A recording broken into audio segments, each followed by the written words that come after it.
ഇന്ന് നമ്മുടെ ഈ യോഗം ഇവിടെ ഉദ്ഘാടനം ചെയ്യാവുന്നതായിട്ട് ഇത് ഇൻഫാമിൻ്റെ ദേശീയ അധ്യക്ഷൻ റവറൻഡ് ഫാദർ ജോസഫ് ഒറ്റപ്പിള്ളാക്കലച്ചനെ ലയൺസ് ക്ലബിൻ്റെ പേരിൽ ഒത്തിരിയേറെ സ്നേഹത്തോടെ ഞാൻ ഈ വേദിയിലേക്ക് സ്വാഗതം ചെയ്തു. Lion doctor M.V. Prasad, doctor പ്രസാദിനെ ഒത്തിരിയേറെ സ്നേഹത്തോടെ ഈ വേദിയിലേക്ക് സ്വാഗതം ചെയ്യുന്നു. ലയൺ സജി ഇടമരത്തിനെ ഒത്തിരിയേറെ സ്നേഹത്തോടെ ഞാൻ ഈ വേദിയിലേക്ക് സ്വാഗതം ചെയ്യുന്നു. സാധാരണ രീതിയിലുള്ള എക്സസൈസ് വഴിയായിട്ടും ഡോക്ടറെ ചെറിയ മരുന്ന് കൊണ്ടും ഈ രോഗത്തെ ഭേദമാക്കുവാനായിട്ട് സാധിക്കുന്നുണ്ട്. ഡയബറ്റിക് പിടിപെട്ടിട്ടുള്ള 2-3 വർഷമായ ധാരാളം പേർക്ക് ഈ രോഗം ഇല്ലാതായി തീർന്നിട്ടുണ്ട്. അപ്പോൾ ഫാദർ പറഞ്ഞു പുതിയൊരു ചികിത്സാ രീതി എന്ന് പറഞ്ഞു. ചികിത്സാ രീതി പുതിയതൊന്നുമല്ല, പഴയത് തന്നെയാണ്. അതൊരു 10 കൊല്ലം മുമ്പ് തൊട്ടേ എൻ്റെ അടുത്ത് പ്രമേഹ രോഗം മാറി സ്വസ്ഥമായിട്ട് ആളുകൾ നടക്കുന്നുണ്ട് കുറേ. പക്ഷെ ഞാനതൊരു റിസർച്ച് പോലെ കൊണ്ടുനടന്ന് ഇപ്പോൾ ഒരു 10-12 കൊല്ലം കൊണ്ടാണ് ശരിക്കും ഒന്നുകൂടെ നല്ല റിഫൈൻഡ് ആക്കി എടുത്തതെന്ന് മാത്രം.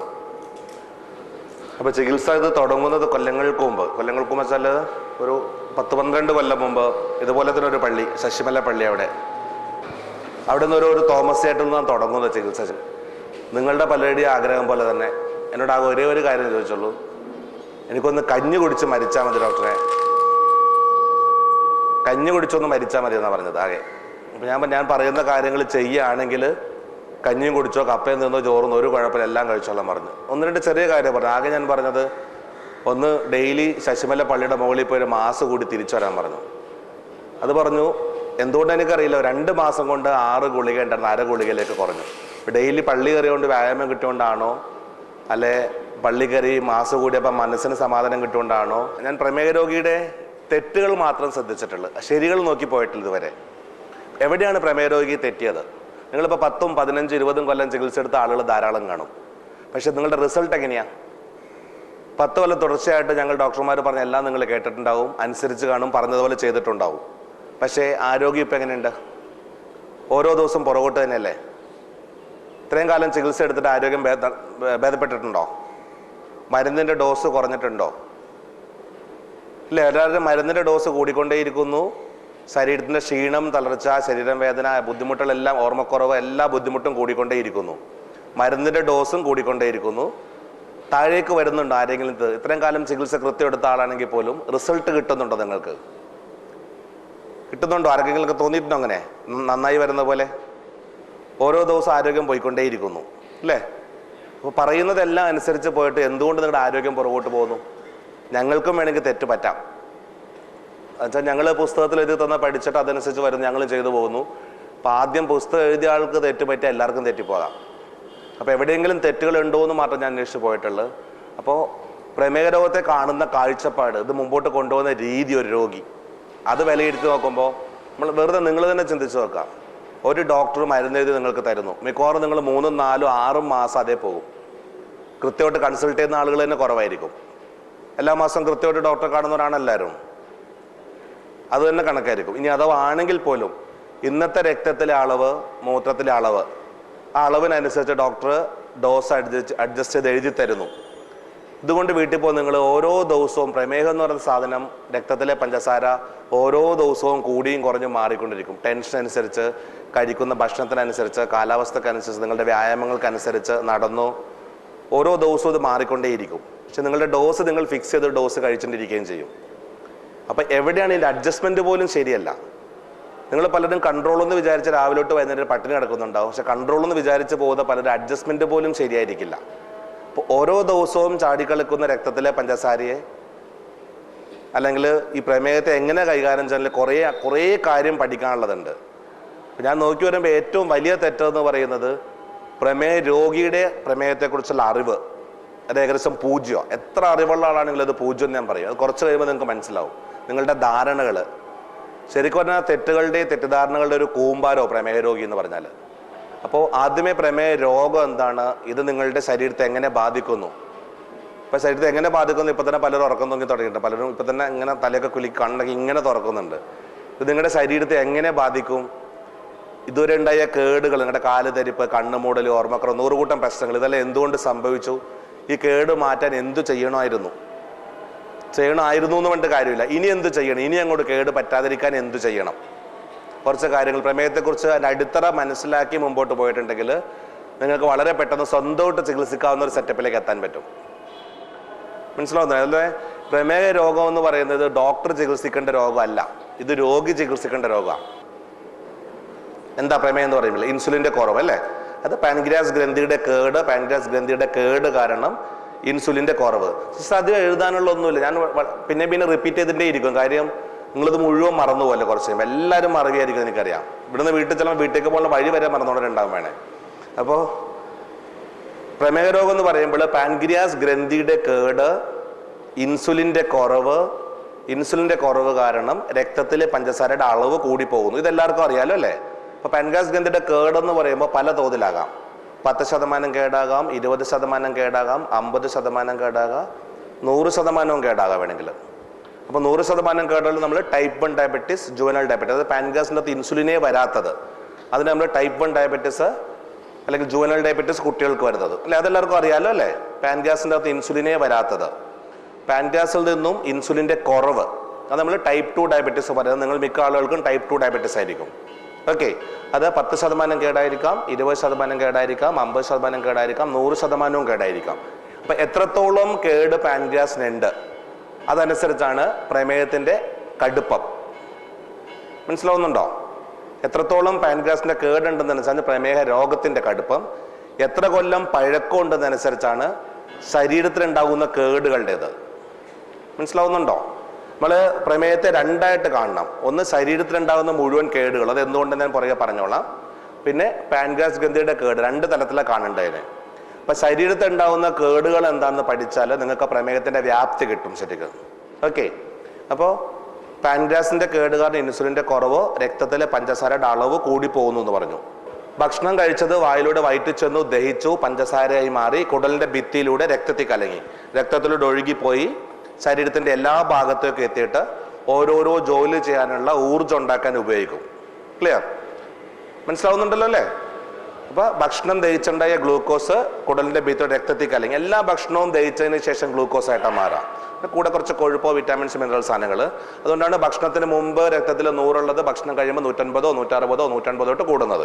അപ്പം എല്ലാ ഭക്ഷണവും ദഹിച്ചതിന് ശേഷം ഗ്ലൂക്കോസ് ആയിട്ട് മാറുന്നു, രക്തത്തിലൂടെ ഒഴുകിപ്പോയി ശരീരത്തിൻ്റെ എല്ലാ ഭാഗത്തും എത്തിയിട്ട് ജോലി ചെയ്യാനുള്ള ഊർജ്ജം ഉണ്ടാക്കാൻ ഉപയോഗിക്കും. ക്ലിയർ? ഏറ്റവും കൂടുതൽ ജോലി ചെയ്യുന്നത് ശരീരത്തിൻ്റെ ഏത് ഭാഗം കൊണ്ടാണ്? കയ്യും കാലും അല്ലേ? കയ്യും കാലും എന്ന് പറയുമ്പോൾ അസ്ഥിക്കൂടമാണോ ജോലി ചെയ്യുന്നത് അല്ലെങ്കിൽ പേശികളാണോ ജോലി ചെയ്യുന്നത്? പേശികളല്ലേ അല്ലേ? മസിൽസ്. അപ്പം ഏറ്റവും കൂടുതൽ നമ്മുടെ കഴിച്ച ഭക്ഷണം ദഹിച്ചേണ്ട ഗ്ലൂക്കോസിൻ്റെ 90% ഊർജ്ജം ഉണ്ടാക്കാൻ ഉപയോഗിക്കുന്നത് പേശികളിലായിരിക്കും. അതുപോലെ ഏറ്റവും കൂടുതൽ കേടുപാട് സംഭവിക്കുന്നതും പേശികളിൽ തന്നെ ആയിരിക്കും. ശരീരത്തിനാകെ കേട് ഉണ്ടാവുള്ളൂ എല്ലാവർക്കും. പക്ഷെ നിങ്ങൾക്ക് കഴിഞ്ഞ കൊല്ലത്തിൻ്റെ പകുതി ആരോഗ്യക്കൊല്ലുണ്ടോ? ഓരോരുത്തരും സ്വയം ചോദിക്കുക. ഓരോ ദിവസവും കുഴച്ചിൽ, ക്ഷീണം, ശരീരവേദന, തളർച്ച എല്ലാവർക്കും തന്നെ ഇല്ലേ? അല്ലേ? എന്തുകൊണ്ട് സംഭവിക്കണമെന്ന് മനസ്സിലാക്കി എളുപ്പമായിരിക്കും കുറച്ചുകൂടെ.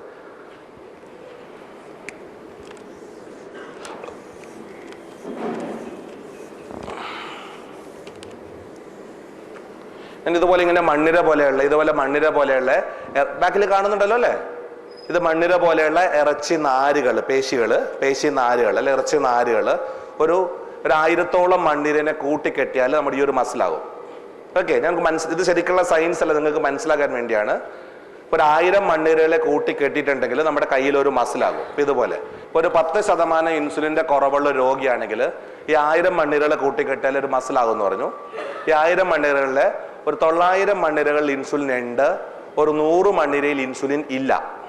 ഓക്കെ, ശരിക്കുള്ള സയൻസ് ആണെന്ന് വിചാരിക്കരുത്. അപ്പോൾ രക്തക്കുഴലിൽ കൂടെ ഒഴുകി വരുന്ന പഞ്ചസാര 1000 രക്തക്കുഴൽ എല്ലാ മണ്ണിരകളിലേക്കും വരുന്നു. ഇതിലേക്ക് 2 രക്തക്കുഴൽ വരുന്നുണ്ട് വിചാരിക്കാം. ഇതിലൂടെ ഒഴുകി വരുന്ന ഗ്ലൂക്കോസ്, ഭക്ഷണം ദഹിച്ചുണ്ടായ ഗ്ലൂക്കോസ് ഒഴുകി വന്ന് ഈ മണ്ണിരയുടെ അകത്ത് കടന്നിട്ടാണ് ഊർജ്ജം ഉണ്ടാക്കാൻ ഉപയോഗിക്കുക. റൈറ്റ്? ഇൻസുലിൻ ഇല്ല എങ്കിൽ ഇതിൻ്റെ അകത്തേക്ക് കടക്കാൻ പറ്റില്ല. ഇൻസുലിൻ്റെ ആക്ഷൻ അവിടെ വരിക. മനസ്സിലാവുന്നുണ്ടോ? അപ്പോൾ ഇവിടെ പഞ്ചസാര ബ്ലോക്കായി ഈ രക്തക്കുഴൽ അടഞ്ഞു പോകുന്നു. ഇത് അടഞ്ഞു പോകുന്നു. ഇനി വരുന്നത് ഇതിലൂടെ വരുമ്പോൾ ഇവിടെ ഇൻസുലിൻ ഇല്ല, ഈ രക്തക്കുഴൽ ബ്ലോക്കായി പോകുന്നു. ഇനി വരുന്നത് അടുത്ത മണ്ണിരയിലേക്ക് പോകും. ഈ മണ്ണിരക്ക് എന്ത് പറ്റും? അതിലേക്കുള്ള രക്തക്കുഴൽ 2 ബ്ലോക്കായി ഇപ്പം എന്താ പറ്റുക? അതിലേക്ക് വായു എത്തുന്നില്ല, വെള്ളം എത്തുന്നില്ല, ഭക്ഷണം എത്തുന്നില്ല അല്ലേ? ഇത് ചത്തുപോയി, ഇത് ചത്ത് മെലിഞ്ഞുണങ്ങി ഒരു ചകിരിനാര് പോലെയായി. ഓക്കെ, മനസ്സിലാവുന്നുണ്ടോ? മെലിച്ചിലുണ്ടോ? എത്ര കിലോ പോയി? 10 കിലോ പോയാ? 10 കിലോ. പണ്ടത്തെ പകുതി ഉണ്ടോ ഈ മസിലിപ്പം? പകുതിയിലും താഴെയായി. അതായത് 1000 മണ്ണീരുകൾ ഉണ്ടായിരുന്നതിലെ 500 എണ്ണം ചത്തുപോയി, ബാക്കി 500 എണ്ണം ഇവിടെ ഉള്ളൂ. ശരീരം ഫുള്ളായിട്ട് തന്നെ മെലിച്ചിലില്ല ഇപ്പാ, അല്ലേ?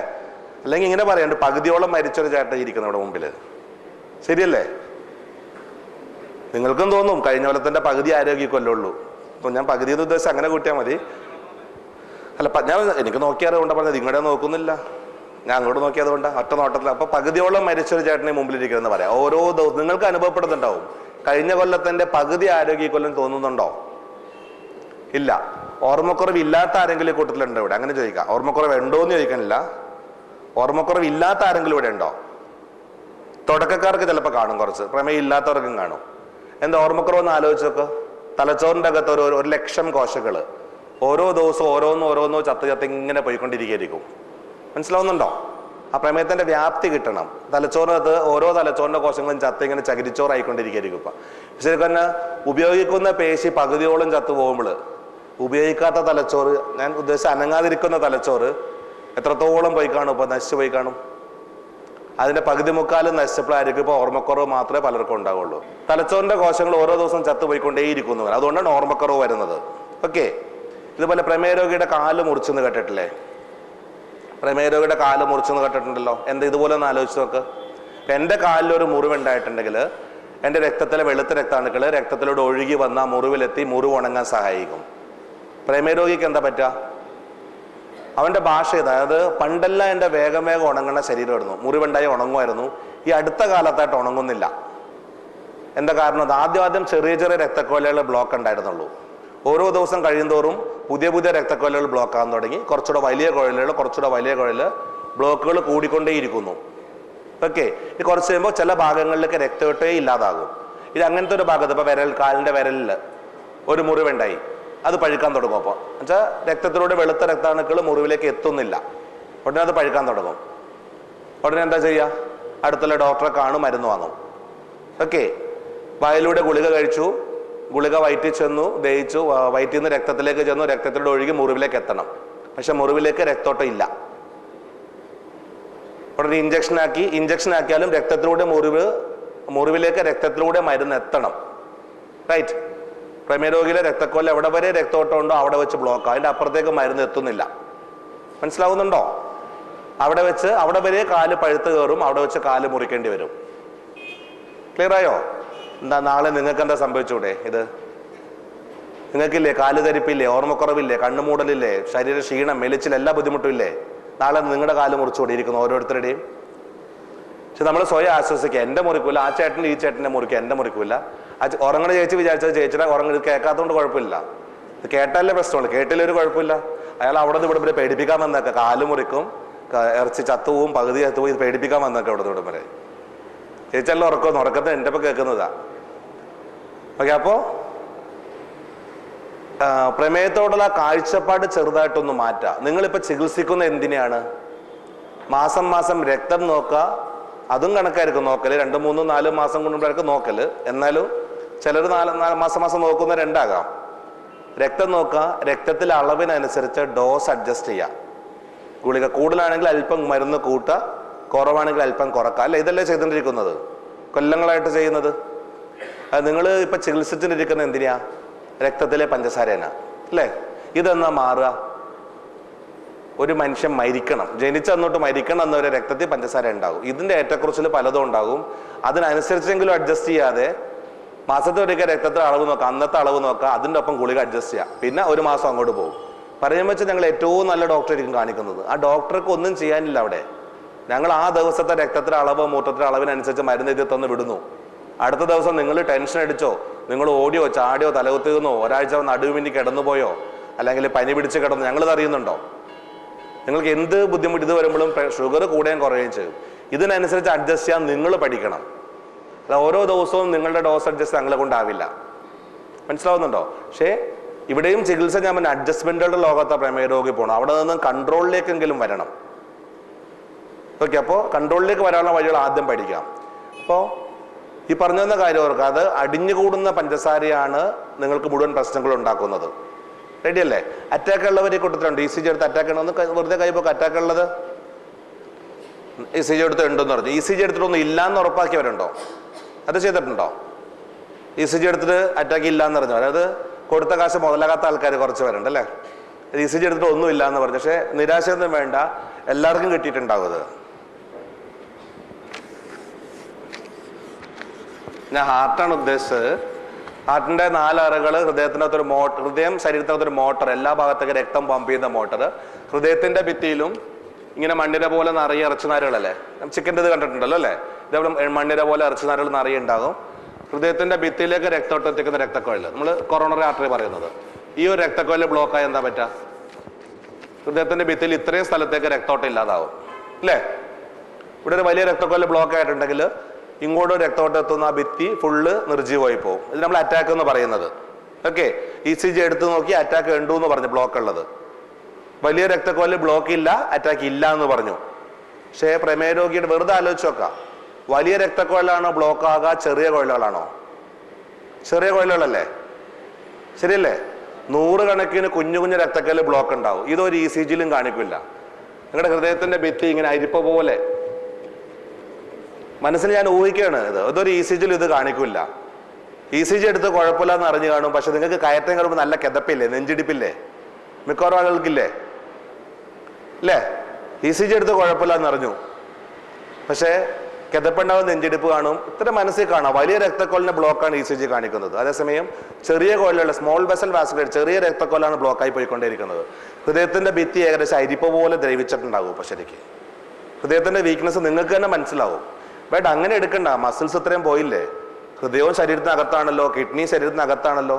ശരീരത്തിനകത്തുള്ള ഓരോ അവയവങ്ങളും നിങ്ങളുടെ ശരീരം ഫുള്ളായിട്ട് ഓരോ ദിവസവും ദ്രവിച്ച് തീർന്നുകൊണ്ടിരിക്കുക. ഇങ്ങനെ സംശയം ഉണ്ടോ കാര്യത്തില്? നിങ്ങൾക്ക് തന്നെ അനുഭവപ്പെടുന്നില്ല ഓരോരുത്തർക്കും. ഇത് മനസ്സിലാക്കാതെ രക്തത്തിലെ പഞ്ചസാര അഡ്ജസ്റ്റ് ചെയ്യാൻ നിങ്ങൾ ശ്രമിക്കുന്നത്. അപ്പൊ നിങ്ങൾ എന്തിനാണ് ചികിത്സിക്കേണ്ടത്? ശരിക്ക് നിങ്ങൾക്ക് ഉണ്ടാകുന്ന മുഴുവൻ പ്രശ്നങ്ങളും ഉണ്ടാകുന്നത് അടിഞ്ഞുകൂടുന്ന പഞ്ചസാര കൊണ്ടല്ലേ? ശരിയല്ലേ? അടിഞ്ഞുകൂടുന്ന പഞ്ചസാര എവിടെ നിന്നാണ് വരുന്നത്? അന്നന്ന് കഴിക്കുന്ന ഭക്ഷണത്തിലൂടെ. ഇത് എന്തിനാ ഉപയോഗിക്കേണ്ടത്? അന്നന്നുള്ള ജോലി ചെയ്യാനുള്ള ഊർജ്ജം ഉണ്ടാക്കാൻ. റൈറ്റ്? അപ്പൊ അന്നന്ന് കഴിക്കുന്ന ഭക്ഷണം അന്നന്ന് ചെയ്യുന്ന ചെറിയ വ്യായാമങ്ങളിലൂടെ കത്തിച്ച് കളയുകയാണെങ്കിൽ നിങ്ങൾക്ക് എന്തെങ്കിലും കേടുപറ്റുമോ? തേങ്ങ വീണതാ മുകളില്. ഓക്കെ, അപ്പോ അന്നന്ന് കഴിക്കുന്ന ഭക്ഷണം അന്നന്ന് കത്തിച്ച് കളഞ്ഞിട്ടുണ്ടെങ്കിൽ നമുക്ക് എന്തെങ്കിലും പേടിക്കാനുണ്ടോ? ശരിക്ക് അടിഞ്ഞുകൂടാൻ വല്ലതും ബാക്കിയുണ്ട്? നിങ്ങൾ 1 കിലോ ഭക്ഷണം കഴിക്കുന്നു, 1/2 കിലോ ഭക്ഷണം നിങ്ങൾ ദൈനംദിന പ്രവൃത്തികൾ, നടത്തം, സ്പൂൺ പിടിച്ചിളക്കൽ, നടത്തം, എല്ലാം കൂടെ കയ്യും കാലിനുള്ള ചെറിയ ചെറിയ വ്യായാമങ്ങളിലൂടെ 1/2 കിലോ ഭക്ഷണം കത്തിച്ചു കളഞ്ഞു. 1 കിലോ ഭക്ഷണം കഴിച്ചു, 1/2 കിലോ ഭക്ഷണം കത്തി തീർന്നു. ബാക്കി 1/2 കിലോ പഞ്ചസാരയായിട്ടും കൊഴുപ്പായിട്ടും അടിയും.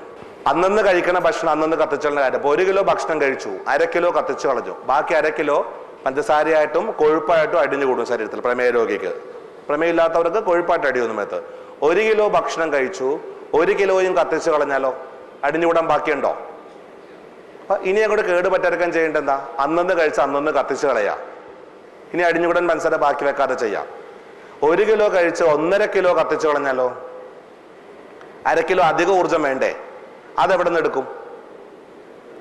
അപ്പോൾ അടിഞ്ഞുകൂടിയ കൊഴുപ്പിനെ പഞ്ചസാരയാക്കി മാറ്റിയിട്ട് അതും ഉപയോഗിക്കും, അടിഞ്ഞുകൂടിയ പഞ്ചസാരേനെ എടുത്ത് ഉപയോഗിക്കാതിരിക്കണം. അപ്പൊ കഴിക്കുന്ന ഭക്ഷണത്തിന്റെ മുകളിലേക്ക് വ്യായാമം ചെന്നിട്ടുണ്ടെങ്കിൽ കൊഴുപ്പും എത്തുന്നത് പോകാൻ തുടങ്ങും, പഞ്ചസാര എടുക്കാൻ തുടങ്ങണം. ഇവിടെ പല ആളുകളും പല സ്ത്രീകളായിരിക്കും കൂടുതലും വണ്ണം കുറക്കാൻ വേണ്ടി ഭയങ്കര പട്ടിണി കിടക്കും. തട്ടിക്കൂട്ടി ഭക്ഷണം ഒന്നും കഴിക്കില്ല, തടിയൊന്നും കുറക്കാൻ എന്താ വഴി? തടി കുറക്കാനുള്ള വഴി അന്വേഷിച്ച് ലോകം മുഴുവൻ നടക്കും. ഈ കഴിക്കുന്ന ഭക്ഷണം കുറച്ചിട്ട് പട്ടിണി കിടന്ന് മാറ്റാൻ നോക്കും. പട്ടിണി കിടന്ന് വണ്ണം കുറച്ചാൽ വണ്ണം കുറയില്ല, കുറയേ ചെയ്യും. ഇങ്ങനെ ശരിക്കും കവിളക്കൊട്ടി കോലം കെട്ട് പോകുന്നത്. പക്ഷെ വണ്ണം കുറക്കണമെങ്കിൽ നിങ്ങൾ കഴിക്കുന്ന ഭക്ഷണത്തിന്റെ മുകളിലേക്ക് വ്യായാമം കൊണ്ടുപോകണം. വ്യായാമം ചെയ്യാതെ ഇത് പോകുന്നു വിചാരിക്കണ്ട. വ്യായാമം ചെയ്ത് ശരീരത്തിൽ അടിഞ്ഞുകൂടിയ കൊഴുപ്പ് കത്തിച്ച് കളയാതെ വണ്ണം കുറക്കാന്ന് ആരും വിചാരിക്കണ്ട. വണ്ണം കുറയണമെങ്കിൽ പട്ടിണി കിടന്നുകൊണ്ട് ഒരിക്കലും കുറയില്ല. മനസ്സിലാവുന്നുണ്ടോ? ഇവിടെ കുറച്ച് തടിച്ച ആൾക്കാരെ കണ്ടോണ്ടേ പറയുന്നതാണ്. ഇപ്പൊ പലരും ബുദ്ധിമുട്ടി കാണും, ആഗ്രഹിക്കുന്നുണ്ടോ അത് കുറക്കാൻ. അപ്പൊ കഴിക്കുന്ന ഭക്ഷണം മുഴുവൻ കത്തി തീർന്ന് എക്സ്ട്രാ എനർജി, അതായത് കൂടുതൽ വ്യായാമം ചെയ്യുമ്പോൾ അടിഞ്ഞുകൂടിയ കൊഴുപ്പെടുത്ത് കത്തിക്കൊള്ളും. അപ്പൊ മാത്രം നിങ്ങളുടെ വണ്ണം കുറയുന്ന പ്രശ്നമുള്ളൂ.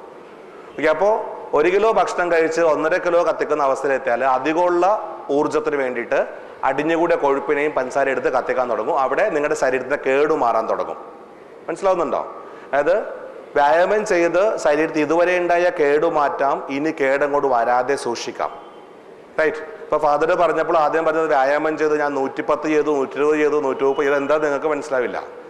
അതെൻ്റെ ഒരു 10-20 വ്യായാമങ്ങളുണ്ട്, അതൊരു പ്രത്യേക തരത്തിൽ കൊണ്ടുപോകണം. അത് ലാസ്റ്റ് മനസ്സിലായിക്കൊള്ളാൻ കഴിയുമ്പോൾ. ഇപ്പോൾ വ്യായാമം ചെയ്യുന്നത് ഒരിക്കലും പ്രമേഹം മാറ്റാനല്ല. അതിന് ഏറ്റവും നല്ല ഉദാഹരണം ഫാദർ ഇരുത്തി തന്നെ ഫാദർ തന്നെ ഞാൻ പറയാം. ഫാദറിൻ്റെ കൂടെ ഒരു ജൂനിയർ ഫാദറും ഉണ്ടായിരുന്നു, 2 സിസ്റ്റർമാരും വന്നിരുന്നു. അവരിവിടെ ഇല്ലല്ലോ അല്ലേ, 3 പേരും ഇല്ല. ഇവർ 4 പേര് എൻ്റെ അടുത്ത് വന്നിരുന്നത്. നമ്മൾ ശരിക്കും എങ്ങനെ പറയാ, അന്ധന്മാരെ ആനെ കാണുമ്പോൾ 4 പേരുടെ കഥ പറയുന്ന പോലെ തന്നെയായിരുന്നു അല്ലേ. ആ കൂടെ വന്ന ഫാദർ, ഞാൻ പേര് പറഞ്ഞു, SH എന്നൊരു പേരായിരുന്നു, തോമസാണ്.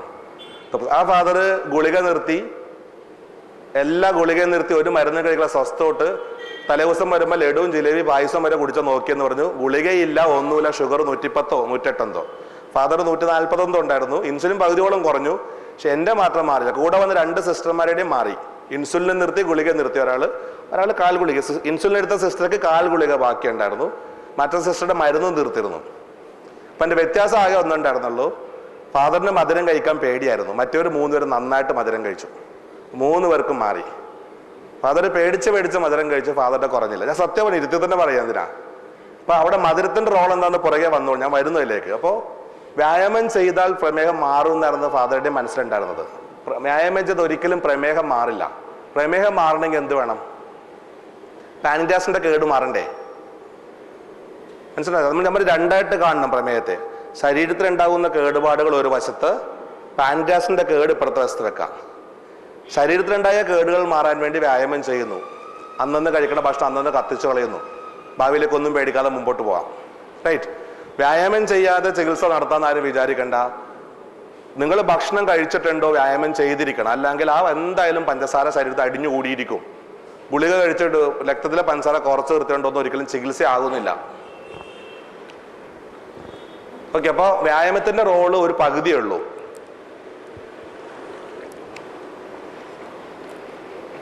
അടുത്ത പകുതിയാണ് ശരിക്ക് ചികിത്സ. അതായത് ക്യൂർ വേണോ വേണ്ടെന്നുള്ളത്, പ്രമേഹം മാറ്റാൻ പറ്റില്ല എന്നുള്ള അവിടെയാണ്. ഓക്കെ, അപ്പോൾ വ്യായാമം ഞാൻ ഇവിടെ കൊണ്ട് നിർത്തുന്നില്ല, പുറകെ വരുന്നു. പ്രമേഹം മാറ്റാൻ വേണ്ടത് അടുത്ത്. അപ്പോൾ വ്യായാമത്തിന്റെ ഇമ്പോർട്ടൻസ് ഒപ്പം ഭക്ഷണത്തിന്റെ ഇമ്പോർട്ടൻസും കൂടെ പഠിക്കണം. ഇപ്പം നിങ്ങൾ പലരും കുറേ കാലമായിട്ട് പട്ടിണി, അർദ്ധ പട്ടിണി കിടക്കുന്നതായിരിക്കും കൂടുതലും അല്ലേ. മിക്കവാറും ഒന്നും തിന്നാൻ കിട്ടില്ല വീട്ടിൽ നിന്ന് അല്ലേ. അഥവാ ഒളിച്ചും അതുപോലെ കഴിക്കാന്ന് വെച്ചാൽ ആരെങ്കിലും വന്ന് തടയിടും.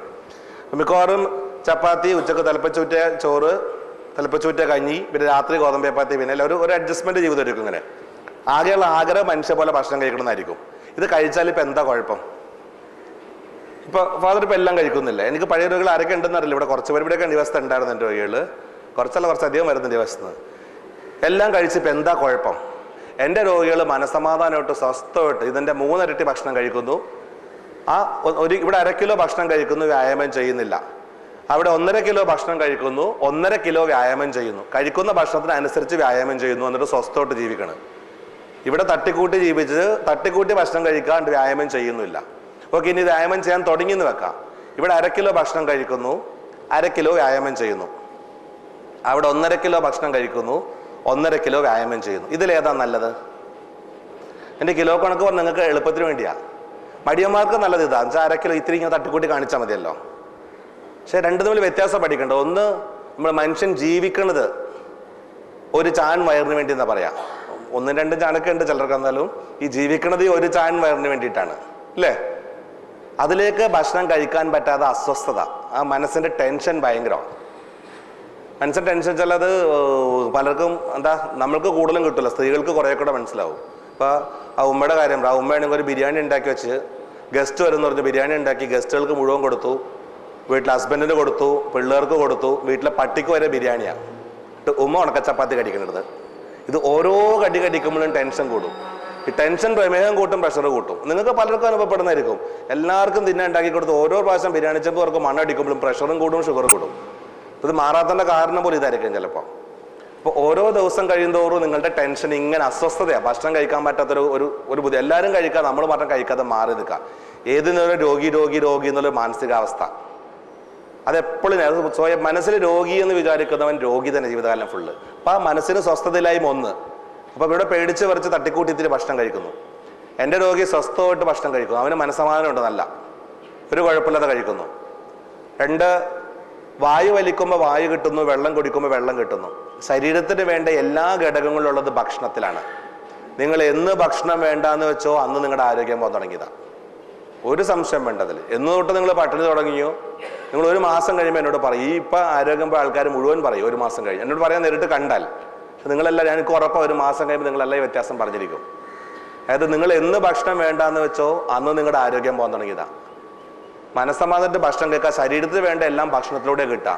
ഇത് കൊടുക്കാതിരുന്ന ആർക്കെല്ലാം പണിയെടുക്കാൻ പറ്റുമോ? ഭക്ഷണം കഴിക്കാതെ പട്ടിണി എടുത്ത് ജോലി ചെയ്യാൻ പറ്റുമോ? ശരീരത്തിന് വേണ്ട ഊർജ്ജവും എല്ലാ ഘടകങ്ങളും ഉള്ളത് ഭക്ഷണത്തിലാണ്. ഇത് വേണ്ടാന്ന് വെക്കുന്നതോടുകൂടി മിക്കവാറും ആരോഗ്യം പോകാൻ തുടങ്ങുന്ന മെയിൻ കാരണം. പ്രമേഹത്തിന്റെ കേട് വേറെയുണ്ട്. ഞാൻ വേറൊന്നും പല അടുത്ത് ഇങ്ങനെ ചിന്തിച്ചാൽ മതി. അത് വ്യായാമം ചെയ്യുന്നു. ഇനി അടിഞ്ഞുകൂടുന്ന പഞ്ചസാരയാണ് കേട്, അല്ലേ? പ്രമേഹത്തിന്റെ കേട് അടിഞ്ഞുകൂടുന്ന പഞ്ചസാരയാണെന്ന് പറഞ്ഞു. പ്രമേഹം കൊണ്ട് ശരീരത്തിൽ ഉണ്ടാവുന്ന കേടുകൾ. അടിഞ്ഞുകൂടുന്ന പഞ്ചസാരയാണ് പ്രമേഹത്തിന്റെ കേടുകളെങ്കിൽ ആ കേട് മാറ്റാനുള്ള ചികിത്സ വ്യായാമം മാത്രമല്ലേ, അല്ലേ? ഇവിടെ 1/2 കിലോ വ്യായാമം ചെയ്യുമ്പോൾ അവിടെ 1.5 കിലോ വ്യായാമം ചെയ്യണ്ടേ? അവിടെ 3 ഇരട്ടി ചികിത്സ കിട്ടുന്നു. രക്തോട്ടം ഇവിടുത്തെ 3 ഇരട്ടി രക്തോട്ടം അവിടെ കിട്ടുന്നു. ഒരു പുഴയിൽ നല്ല കുത്തൊഴുക്ക് വരുമ്പോൾ തീരങ്ങളെല്ലാം വൃത്തിയാവും, അല്ലേ? ഇതേപോലെ നല്ല കുത്തൊഴുക്ക് രക്തക്കുഴലിൽ വരുമ്പോൾ രക്തക്കുഴൽ അടിഞ്ഞുകൂടിയ, പഴയ വൈദ്യന്റെ ഭാഷ ദുർമേധസ് അടിഞ്ഞുകൂടി, ഇതെല്ലാം എടുത്തുപോയി ശരീരം ഫ്രഷ് ആയിക്കൊണ്ടിരിക്കുന്നു. ഓരോ ദിവസം രക്തോട്ടം കൂടിക്കൊണ്ടിരിക്കുന്നു. വ്യായാമം ചെയ്ത് പേശികളിലെ കേട് മാറ്റിയെടുക്കാം. അകത്തുള്ള അവയവങ്ങളെ കൊണ്ട് എങ്ങനെ വ്യായാമം ചെയ്യിക്കും? കിഡ്നിനെ കൊണ്ട് വ്യായാമം ചെയ്യിക്കാൻ പറ്റുമോ? ലിവറിനെ കൊണ്ട് ചെയ്യിക്കാൻ പറ്റുമോ? അപ്പോൾ വ്യായാമം കൂട്ടി ചെയ്യുന്നതനുസരിച്ച് രക്തോട്ടം കൂടുന്നു. ഉള്ളിലുള്ള അവയവങ്ങളിലെല്ലാം ചെറിയ രക്തക്കുഴലിലൊക്കെ നല്ല തള്ളൽ വരുന്നു. ഉടനെ ശരീരം ഫുള്ള് ഫ്രഷ് ആയിക്കൊണ്ടിരിക്കും. മനസ്സിലാവുന്നുണ്ടോ പറയുന്നത്? നിങ്ങളുടെ ശരീരത്തിലുണ്ടായ കേടുകൾ മാറ്റി ശരീരത്തെ ഫ്രഷ് ആക്കാൻ വേണ്ടി വ്യായാമം കൂടുന്തോറും കാലിന്റെ തരിപ്പെല്ലാം ഒരാഴ്ച കഴിയുമ്പോൾ കാലിന്റെ തരിപ്പെല്ലാം കുറഞ്ഞു തുടങ്ങും. ശരിക്കും ഞാൻ പറയുന്നത് എനിക്ക് പ്രമേഹമില്ല, എനിക്ക് മനസ്സിലാവില്ല. എന്നോട് ഓരോ രോഗികളും പറയാറുണ്ട്. ഒരാഴ്ച കഴിയുമ്പോൾ കാലിന്റെ തരിപ്പുകൾ മാറി തുടങ്ങും. 1 മാസം കഴിയുമ്പോഴേക്കും കണ്ണിന്റെ മൂഡിൽ വ്യത്യാസപ്പെട്ടു തുടങ്ങും. ഒരു 2-3 മാസം കൊണ്ട് ഓർമ്മക്കുറവൊക്കെ കുറച്ച് 2-3 മാസം കൂടുമ്പോൾ ഓർമ്മക്കുറവൊക്കെ ചെറുതായിട്ട് വ്യത്യാസം വരും. ബുദ്ധിയൊന്നും വെക്കില്ല, ഓർമ്മക്കുറവൊക്കെ ഭേദപ്പെടും കുറച്ച്, അത്രേ ഉള്ളൂ. ഓക്കെ, അപ്പോൾ എന്തായാലും ഇത്രയും കാര്യം ഓർക്കുക. വ്യായാമം കൂടുതൽ ചെയ്യുന്നതനുസരിച്ച് നിങ്ങളുടെ ശരീരത്തെ കേട് എളുപ്പം മാറും, നന്നായിട്ട് മാറും. ഇപ്പോൾ വ്യായാമം ചെയ്യുന്ന രക്തോട്ടം കൂടുന്നു, ഹീലിംഗ് പവർ കൂടും, കുറച്ചൊരു സ്പീഡിൽ റീജനറേഷൻ, കുറച്ച് സ്പീഡിൽ റിപ്പയറിങ് നടക്കും. ഓക്കെ, അപ്പോൾ ചത്തുപോയ മണ്ണിരകൾക്ക് ചത്തുപോണതിൻ്റെ എണ്ണം കുറഞ്ഞു അന്ന് നല്ല ഭക്ഷണം അന്നു കത്തിക്കുമ്പോൾ. ഇനി പകരം പുതിയത് കുറേ ഉണ്ടായി വരും. ഇപ്പം ഉള്ളതിന് ഇരട്ടി വണ്ണം വെച്ചാലും നമുക്ക് പഴയ കാര്യം തിരിച്ചു വരും. 1-2 മാസം കൊണ്ട് പോയ വണ്ണമെല്ലാം തിരിച്ച് പഴയ ആളാവും. ശരിക്കും ഞാൻ ഇത് മീനങ്ങാടി സ്റ്റേഷനിലൊരു അവിടുത്തെ ഒരു ഹെഡ് കോൺസ്റ്റബിള് 104 കിലോ ഉണ്ടായിരുന്ന ആളായിരുന്നു. എൻ്റെ അടുത്ത് വരുമ്പോൾ 65 കിലോയാ. 1.5 മാസം കഴിഞ്ഞപ്പോൾ 26 കിലോ തൂക്കം. 45 ദിവസം കൊണ്ട് 26 കിലോ തൂക്കം തിരിച്ചു വന്നു. അപ്പോൾ വ്യായാമം ചെയ്യാതെ പ്രമേഹ ചികിത്സയായിട്ട് മുമ്പോട്ട് പോകാമെന്ന് വിചാരിക്കേണ്ട. വ്യായാമം എത്ര നന്നായിട്ട് ചെയ്യുന്നോ അത്രയും ഗുണം കിട്ടും, നിങ്ങളുടെ ശരീരത്തിന്റെ കേട് അത്രയും മാറും. അപ്പോൾ ഞാനിങ്ങനെ അന്നന്ന് കഴിക്കണ ഭക്ഷണം അന്നന്ന് കത്തിച്ച് കളന്നുള്ള പോളിസിൽ ഞാൻ അങ്ങനെ 5 കൊല്ലം ജീവിതം കൊണ്ടുപോയി പ്രമേഹം കൊണ്ട്. അവിടെ 4-5 കൊല്ലം മുമ്പ് എൻ്റെ അടുത്ത് ആകസ്മികമായിട്ട് എൻ്റെ അടുത്ത് വന്നുപെട്ട ഒരു അമ്മ. ആ അമ്മയുടെ ഹിസ്റ്ററിയിൽ നിന്നാണ് ചികിത്സയുടെ ലൈൻ മാറുന്നത്. പിന്നെ എൻ്റെ അടുത്തൊരു ഇത് ശ്രദ്ധിച്ച് കേട്ടോളൂ, നിങ്ങൾക്ക് ഒബ്സർവ് ചെയ്ത് പഠിക്കാൻ പറ്റും. ഞാൻ എങ്ങനെ പഠിച്ചു എന്നുള്ളത്, പ്രമേഹ ചികിത്സയിലെ പുതിയ വഴികളിലേക്ക് പോണത്. ഒരു അമ്മേൻ്റെ അടുത്ത് കൊണ്ടുവന്നു 40-80 യൂണിറ്റ് ഇൻസുലിൻ എടുക്കുന്നുണ്ട്. 80 യൂണിറ്റ് ഇൻസുലിൻ, 6 ഗുളികകൾ. 73 വയസ്സുള്ള അമ്മ. Blood sugar 340, urine sugar brick red. 80 unit ഇൻസുലിനും 6 ഗുളികയും എടുത്തിട്ട് 340 രക്തത്തിൽ മൂത്രത്തിൽ ബ്രിക്ക് റെഡ്. ഈ അമ്മയുടെ കാല് മുറിക്കാൻ തീരുമാനിച്ചു. അവിടെ സർജൻ തീരുമാനിച്ചു. ഈ അമ്മ കഴിക്കുന്നത് രാവിലെ 1 ചപ്പാത്തി, ഉച്ചക്ക് 2 ചപ്പാത്തി, വൈകുന്നേരം മുത്താരിയോ റവേ, 2 കിട്ടിയില്ലെങ്കിൽ 1 ചപ്പാത്തിയും കൂടെ. അപ്പോൾ ഞാൻ അമ്മ എന്തായാലും ഇത്ര ഇൻസുലിൻ എടുക്കുന്നില്ല, അമ്മ ധൈര്യമായിട്ട് ഭക്ഷണം കഴിച്ചോ. ആ കഴിച്ച് ഭക്ഷണം ദഹിച്ചിട്ടുണ്ടാകുന്ന ഗ്ലൂക്കോസ് കടത്തി വിടാനായിട്ട് ഈ ഇൻസുലിൻ ധാരാളം മതിയാവും. ഭക്ഷണം കഴിച്ചോളൂ. എന്നിട്ട് ചെറുതായിട്ട് കുറച്ച് വ്യായാമം, കുറച്ച് കുഞ്ഞു വ്യായാമങ്ങൾ. 80 യൂണിറ്റ് ഇൻസുലിനും 6 ഗുളികയും കഴിച്ച് ഇത്രയും പട്ടിണി കിടന്നിട്ട് പ്രമേയം കുറയുന്നില്ല. അതേസമയം 1 ഗ്ലാസ് ചായ മധുരമിട്ട് കുടിച്ചു, ഷുഗർ കുറഞ്ഞു പോയിട്ട് ബോധം കെട്ട് വീണു. എന്ത് സംഭവിച്ചു കാണണം? പാൻക്രിയാസിനകത്ത് കുറേ ഇൻസുലിൻ പുറത്തേക്ക് ചാടി കാണണം, അല്ലേ? അല്ലാതെ ഇത്രയും പെട്ടെന്ന് കുറയാൻ വഴിയില്ല. അപ്പോൾ വായിലൂടെ പെട്ടെന്ന് മധുരം ചെന്നപ്പോഴേക്കും ആ അമ്മ ഉറക്കത്തിൽ നിന്ന് അവൾ ഞെട്ടി ചുറ്റും നോക്കുമ്പോൾ കുറേ പഞ്ചസാരയാണ്. അപ്പോൾ വയറ്റിൽ നിന്ന് ആരോ ദൂതൻ ചെന്നു പാൻക്രിയാസിനോട് പറഞ്ഞാടാ കുറേ പഞ്ചസാര വന്നിട്ടുണ്ട്, കുറേ ഇൻസുലിൻ ചാടിക്കണമെന്ന് മെസ്സേജ് കൊടുത്താണ്. പാൻക്രിയാസിനകത്ത് ഇൻസുലിൻ കുറേ സ്റ്റോക്ക് ഉണ്ടായിരുന്നു കാണണം, അതെല്ലാം കൂടെ പുറത്തേക്ക് ചാടി കാണണം, ഇല്ലേ? ഇനി ആ പാൻക്രിയാസിനകത്ത് ഇൻസുലിൻ ഉണ്ടായിരുന്നു, പക്ഷെ എന്തുകൊണ്ടത് ചാടിയില്ല? പാൻക്രിയാസ് എന്തിനുള്ളതാ?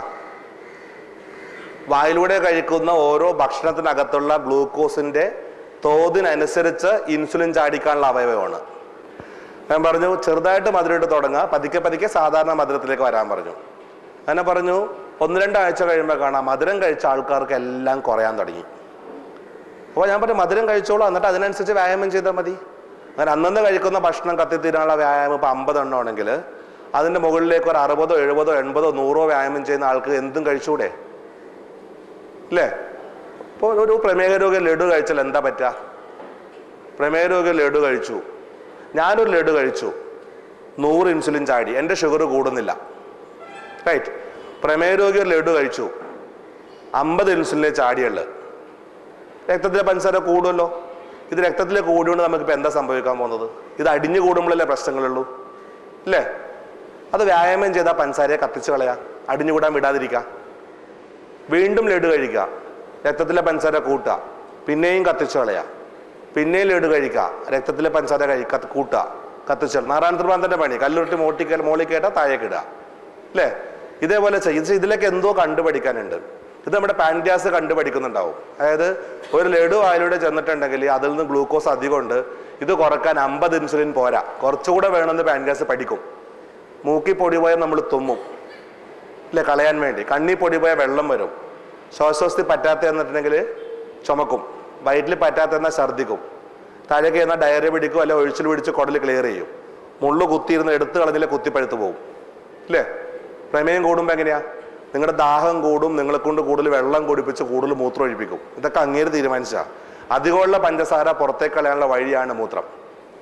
മനസ്സിലാവുന്നത്? അപ്പൊ പ്രമേയം കൂടുമ്പോൾ നിങ്ങളുടെ ദാഹം കൂട്ടി വെള്ളം കുടിപ്പിച്ച് ശരിക്കും മൂത്രം ഒഴിപ്പിക്കും. ഇത് അധികമുള്ളത് കളയാൻ വേണ്ടി. ഇതേപോലെ വായിലൂടെ ലഡു ചെല്ലുമ്പോൾ അതിനനുസരിച്ച് പാൻക്രിയാസ് പ്രതികരിച്ചേ പറ്റൂ, പ്രതികരിക്കും. വേണ്ട, നിങ്ങളുടെ വീട്ടിലെ കുട്ടികളെ ആലോചിച്ചാൽ മതി. ആദ്യത്തെ മഴ കൊള്ളുമ്പോൾ കുട്ടികൾക്ക് പനി പിടിക്കുമല്ലോ, ഒരു 5-6 മഴ കൊണ്ടു കഴിഞ്ഞാലോ പിന്നെ വല്ല കുഴപ്പമുണ്ടാവുക? ഇത് കഴിഞ്ഞാൽ തലകുത്തി മറിഞ്ഞാലും അവന് ജലദോഷം പിടിക്കില്ല, പനിയും പിടിക്കില്ല. ഇത് തന്നെ ആദ്യം ലഡു ചെല്ലുമ്പോൾ ചിലപ്പോൾ പാൻക്രിയാസ് ശരിക്കും പ്രതികരിക്കുന്നില്ല, കൂടും ഷുഗർ. അത് വ്യായാമം ചെയ്ത് കത്തിച്ച് തടിയെ പിടിക്കാതെ നോക്കാം. ഇപ്പൊ എൻ്റെ സയൻസിന്റെ പുതിയ ഇത് വന്നു, ചെറുകുടലിലെ GLP-1 പറഞ്ഞ ഹോർമോൺ, ഇൻക്രെറ്റിൻ ഹോർമോൺസ് ഉണ്ട് ചെറുകുടലില്. വായിലൂടെ ചെല്ലുന്ന ഗ്ലൂക്കോസ് അടങ്ങിയ ഭക്ഷണങ്ങളാണ് അതിന്റെ സ്റ്റിമുലേഷൻ. ഈ GLP-1 പാൻക്രിയാസിൽ പോയിട്ട് അവിടെ നിന്ന് കൂടുതൽ ഇൻസുലിൻ പുറത്തേക്ക് ചാടിക്കും, ബീറ്റാ സെൽ മാസ് കൂട്ടും. ബീറ്റാ സെൽ മാസ് കൂട്ടിച്ച ബീറ്റാ സെൽസ് പാൻക്രിയാസിന്റെ അകത്തു നിന്നും ഇൻസുലിൻ പുറപ്പെടുവിക്കുന്ന കോശങ്ങളാണ് ബീറ്റാ സെൽസ്, ഇൻസുലിൻ ഉണ്ടാക്കുന്നത്. ഓക്കെ, അപ്പോൾ ഈ GLP-1 ബീറ്റാ സെൽസിന്റെ അളവ് കൂട്ടും, നശിച്ചുപോയ ബീറ്റാ സെൽസിനെ ഉണ്ടാക്കിയെടുക്കും. മനസ്സിലാവുന്നുണ്ടോ? ബീറ്റാ സെൽസ് ആണ് പാൻക്രിയാസ് ഇൻസുലിൻ ഉണ്ടാക്കുന്ന കോശങ്ങൾ. അപ്പൊ പുതിയ ബീറ്റാ സെൽസ് ഉണ്ടായി വരുമെന്നുണ്ടെങ്കിൽ പ്രമേഹം മാറൂലേ? മനസ്സിലാവുന്നുണ്ടോ പറയുന്നത്? അപ്പൊ ആ പ്രതീക്ഷയിലാണ് ഞാൻ മധുരം കഴിച്ചോളാൻ പറഞ്ഞത്. അങ്ങനെ പതുക്കെ പതുക്കെ പതുക്കെ പതുക്കെ ഓരോരുത്തരുടെയും പാൻക്രിയാസ് കൂടുതൽ ജോലി ചെയ്യാനും തുടങ്ങുന്നു. അങ്ങനെ പതുക്കെ പതുക്കെ ബീറ്റാ സെൽസ് കൂടുതൽ ഉണ്ടായി വന്നു, മാറി തുടങ്ങി. ഇപ്പോൾ എൻ്റെ അടുത്ത് 2000-ലധികം രോഗികൾ ഒരു മരുന്നും കഴിക്കാതെ സ്വസ്ഥോട്ട് ജീവിക്കുന്നുണ്ട്. മനസ്സിലാവുന്നുണ്ട്? അപ്പോൾ അടുത്ത ചോദ്യം വരുന്നത്, ജീവിതകാലം ഫുള്ള് വ്യായാമം ചെയ്തുകൊണ്ടിരിക്കണ്ടേ? അല്ലേ? ഓരോരുത്തരും ഓരോ സ്റ്റെപ്പിലും കടന്നു പറയണം. നമ്മളിങ്ങനെ ജീവിതകാലം ഫുള്ള് വ്യായാമം ചെയ്യേണ്ട എന്നും വ്യായാമം നിർത്തിയാലും തിരിച്ചു വരില്ല എന്നും എന്നെ വേറെ ആൾക്കാർ പഠിപ്പിച്ചെന്ന് പറയും. ഇപ്പം അടുത്ത കാലത്ത് ഒരു കൊല്ലം മുമ്പ്. പ്രമേഹം മാറുക എന്ന് പറയുമ്പോൾ 2 തലത്തിൽ ചിന്തിക്കണം. ഒന്ന്, പാൻക്രിയാസിന്റെ കേട് മാറ്റണം പ്രമേഹം മാറ്റാൻ. 2, ശരീരത്തിലുണ്ടായ മുഴുവൻ കേടുകൾ മാറ്റണം. ശരീരത്തിലുണ്ടായ കേടുകൾ മുഴുവൻ മാറ്റാൻ ഉള്ള ഏക മരുന്ന് വ്യായാമം മാത്രമാണ്, റൈറ്റ്? പാൻക്രിയാസിന്റെ കേട് മാറ്റാനുള്ള ഏക പണി പാൻക്രിയാസിനെ കൊണ്ട് വ്യായാമം ചെയ്യിപ്പിക്കുക, അതായത് അതിന്റെ പണിയെടുപ്പിക്കുക. വായിലൂടെ പലതരം മധുരങ്ങൾ കഴിച്ച് അതിനനുസരിച്ച് പാൻക്രിയാസിനെ കൊണ്ട് പണിയെടുപ്പിക്കുക. പാൻക്രിയാസ് അതനുസരിച്ച് പണിയെടുക്കാത്തത് കൊണ്ട് ആണ് പ്രമേഹം. അപ്പൊ ഷുഗർ കൂടും, അത് വ്യായാമം ചെയ്ത് കത്തിച്ചു കളയാ. ഞാൻ ഭക്ഷണമൊക്കെ കഴിച്ചു തുടങ്ങി, വ്യായാമം സാറിനെ കണ്ടിട്ട് തുടങ്ങാന്ന് വിചാരിച്ച്. വ്യായാമം തുടങ്ങാൻ കബഡി നിർത്തണം. തീറ്റ ഇപ്പൊ എല്ലാം തട്ടി തുടങ്ങി കാണും. പിന്നെ ചില ആൾക്കാരുണ്ട്, വ്യായാമം ഞാൻ 200 എത്തിയ സാറേ, മധുരം സാറിനെ കണ്ട് തുടങ്ങാന്ന് വിചാരിച്ചു. 2നും റിസൾട്ട് ഇല്ല. പക്ഷെ 2നും കൃത്യമായിട്ട് ചെയ്യുന്ന ആൾക്കാർക്ക് റിസൾട്ട് ഉണ്ടാവും. എൻ്റെ അനുഭവം പഠിച്ചത് നിങ്ങളെ പട്ടിണി കിടന്നുകൊണ്ടാണ് നിങ്ങളുടെ പ്രമേയം കൂടുന്നത്. മനുഷ്യ പോലെ ഭക്ഷണം എന്തിന് വെറുതെ നിങ്ങൾ തന്നെ അങ്ങാടി കാണും, ഒന്നും കൂസാതെ വയറ് നിറച്ച് തട്ടിവിട്ട് എല്ലാ ഭക്ഷണവും കഴിച്ച് വൈകുന്നേരം ഒരു പൈൻ്റ് അടിച്ച് വീട്ടിൽ പോണ രോഗിയുണ്ട് ഇവിടെ, ഇല്ലേ? അവന് ഒരു കുഴപ്പമില്ല. ആരും പൈൻ്റ് മേടിച്ച് പോകേണ്ടതും കേട്ട് തലയൊക്കെ വിളിക്കട്ടെ ഓരോരുത്തർ. എന്നുവെച്ചാൽ ആ രോഗിക്ക് ഒരു പ്രശ്നമില്ല, കാരണം അവന് മനസ്സമാധാനം ഉണ്ട്, നല്ലോണം ഭക്ഷണം കഴിക്കുന്നു. അതേസം പേടിച്ച് വിറച്ച് ഇൻസുലിൻ കുത്തി പട്ടിണി നടക്കുന്ന ആൾക്കാർ ഓരോ മെലിഞ്ഞു ഉണങ്ങി എണീറ്റിക്കാൻ ജീവനില്ലാതെ ഇങ്ങനെ ഇരിക്കും എന്ന് പറഞ്ഞ് ഞാൻ ഉഴപ്പാൻ വേണ്ടിയില്ല പറയുന്നത്. അവൻ ധൈര്യമായിട്ട് ഒന്നും കൂസാതെ പോകുന്നു, അവന് മനസ്സമാധാനം ഉണ്ട്, നല്ലോണം ഭക്ഷണം കഴിക്കുന്നുണ്ട്. പിന്നെ ഭക്ഷണം കഴിച്ച ആരോഗ്യമുണ്ട്, അവൻ അധ്വാനിക്കുകയും ചെയ്യും പോയിട്ട്. വൈകുന്നേരം സ്മോൾ മേടിക്കാനുള്ള പൈസ ഉണ്ടാക്കണ്ട, അതിനുവേണ്ടി അധ്വാനിക്കും പോയിട്ട്. അപ്പോൾ അവന് മറ്റവൻ പേടിച്ച് എനിക്ക് വയ്യെന്ന് പിന്നെ വളഞ്ഞു കുത്തി ഇങ്ങനെ മൂലക്കി ഇരിക്കും, സ്വന്തം കുഴിയിലേക്ക് വേഗം വേഗം പോയിക്കൊണ്ടിരിക്കും. ഓക്കെ, അപ്പോൾ 2 കാര്യം ചിന്തിച്ചോളാം. 1 വ്യായാമം, 2 ഭക്ഷണം. പിന്നെ ഞാൻ ഒബ്സർവ് ചെയ്ത് പോകുമ്പോൾ ഇങ്ങനെ ശരിക്കും പ്രമേയ രോഗി എന്ന് പറയുന്നത് തെറ്റുകളുടെ വലിയൊരു കൂമ്പാരോ, ശരിക്കും മുഴുവൻ തെറ്റുകളേ ഉള്ളൂ അവരുടെ രീതിയിൽ, ഈ വന്നുകൊണ്ടിരിക്കുന്ന രീതിയിൽ. ഞങ്ങൾ ഡോക്ടർമാരാരും കുറ്റം പറയേണ്ടതിൽ ഞങ്ങളെ പഠിപ്പിച്ചെന്ന രീതി അതാ. ഞാൻ ഫുൾ ടൈം ഇത് തന്നെ ഒബ്സർവ് ചെയ്ത് കഴിഞ്ഞ 10 കൊല്ലത്തോളോട്ട് പ്രമേയ രോഗികളിൽ മാത്രം ശ്രദ്ധിച്ചുകൊണ്ടിരിക്കുക. അപ്പം ഞാൻ കണ്ടുപഠിച്ച കുറേ തെറ്റുകൾ തിരുത്തലാൻ ചെയ്തിരിക്കുന്നത്, അല്ലാതെ പുതിയതായിട്ട് വലുതായിട്ട് ഒന്നും ഇതിലില്ല. ഉണ്ട് ചെറുതൊക്കെ, അത് ഈ മധുരം കഴിക്കണം എന്നുള്ളത് അവസാനം അനുഭവത്തിൽ നിന്ന് കിട്ടുന്നതാണ്. ഭക്ഷണത്തിലെ ചിട്ടയില്ലായ്മ കളയാ, അത് കൃത്യത പഠിക്കുക. ഭക്ഷണത്തിൽ കാലത്തെ 8 മണിക്ക് ഗുളിക കഴിച്ചാൽ 8:30 മണിക്ക് ഭക്ഷണം, എല്ലാവരും കഴിക്കുന്ന അതേ ഭക്ഷണം, നിർബന്ധമായിട്ടും കഴിച്ചിട്ട് എല്ലാവരും കഴിക്കുന്ന അതേ ഭക്ഷണം. ഭക്ഷണം മാറ്റി നിങ്ങൾക്ക് സ്പെഷ്യൽ ഭക്ഷണം ഉണ്ടാക്കി കഴിച്ചാൽ നിങ്ങൾ സ്വയം പറയുക, ഞാൻ രോഗിയാണ് രോഗിയാണ് രോഗിയാണെന്ന് സ്വയം പറയുക. മനസ്സിലാവുന്നുണ്ടോ ഈ ചിന്ത? അത് മാനസിക രോഗം. ശരിക്ക് മനസ്സുകൊണ്ട് എപ്പോഴും രോഗി രോഗി രോഗി എന്ന് വിചാരിക്കുന്ന ഒരാളുടെ രോഗം എങ്ങനെ മാറാനാ? ക്ലിയർ ആവുന്നുണ്ടോ പറയുന്നത്? അപ്പൊ ആദ്യമേ മനസ്സമാധാനമായിട്ട് ഭക്ഷണം കഴിക്കാൻ തുടങ്ങി. എന്തിനാ പേടിക്കേണ്ട ആവശ്യം? നിങ്ങൾ കഴിക്കുന്ന ഭക്ഷണം അതിനനുസരിച്ച് വ്യായാമം ചെയ്ത് കളഞ്ഞാൽ പോരെ, പിന്നെ എന്താ പേടിക്കേണ്ട ആവശ്യമുള്ളത്? ഇത് മാത്രം വ്യായാമമായിട്ട് ഇരുന്നേക്കരുത്. ഇത് മാത്രം വ്യായാമമായിട്ട് ഇരുന്നാൽ ചിലപ്പോൾ വിവരം അറിയും. ഓക്കെ, 8 മണിക്ക് ഗുളിക കഴിക്കുന്നു, 8:30 മണിക്ക് ഭക്ഷണം കഴിക്കുന്നു, ഉച്ചക്ക് 1 മണിക്ക് ഗുളിക കഴിക്കുന്നു, 1:30ക്ക് ഭക്ഷണം കഴിക്കുന്നു. എല്ലാവരും കഴിക്കുന്നു അതേ ഭക്ഷണം, ഇറച്ചിയോ മുട്ടയോ പാലോ മീനോ എന്തായിക്കോട്ടെ, അത് നിങ്ങളും കഴിച്ചിരിക്കണം. ഭക്ഷണം എല്ലാവരുടെയും ശരീരത്തിന് വേണ്ടതാ. ഭക്ഷണം കഴിച്ചില്ലെങ്കിൽ ആരോഗ്യം പോയിക്കൊണ്ടേയിരിക്കും ഓരോ ദിവസം. ഓക്കെ, രാത്രി 8 മണിക്ക് ഗുളിക കഴിക്കുന്നു, 8:30 മണിക്ക് ഭക്ഷണം കഴിച്ചിരിക്കണം. അതും എല്ലാവരും കഴിക്കുന്ന അതേ ഭക്ഷണം, ചപ്പാത്തിയോ ഗോതമ്പോ മുത്താരി ഉണ്ടാക്കാൻ നടക്കരുത്. അത് ചെയ്യുന്തോറും നിങ്ങൾ സ്വയം രോഗി എന്ന് പറയാം. മനസ്സിലാവുന്നുണ്ടോ പറഞ്ഞപ്പോ? അപ്പൊ ഒരേ ഡോസ് ഗുളികയേക്കാൾ പ്രാധാന്യം കൊടുക്കുക, ഒരേ ഡോസ് ഭക്ഷണം അത് കഴിയുന്നതും സമയത്തും കാലത്തും കഴിക്കാം.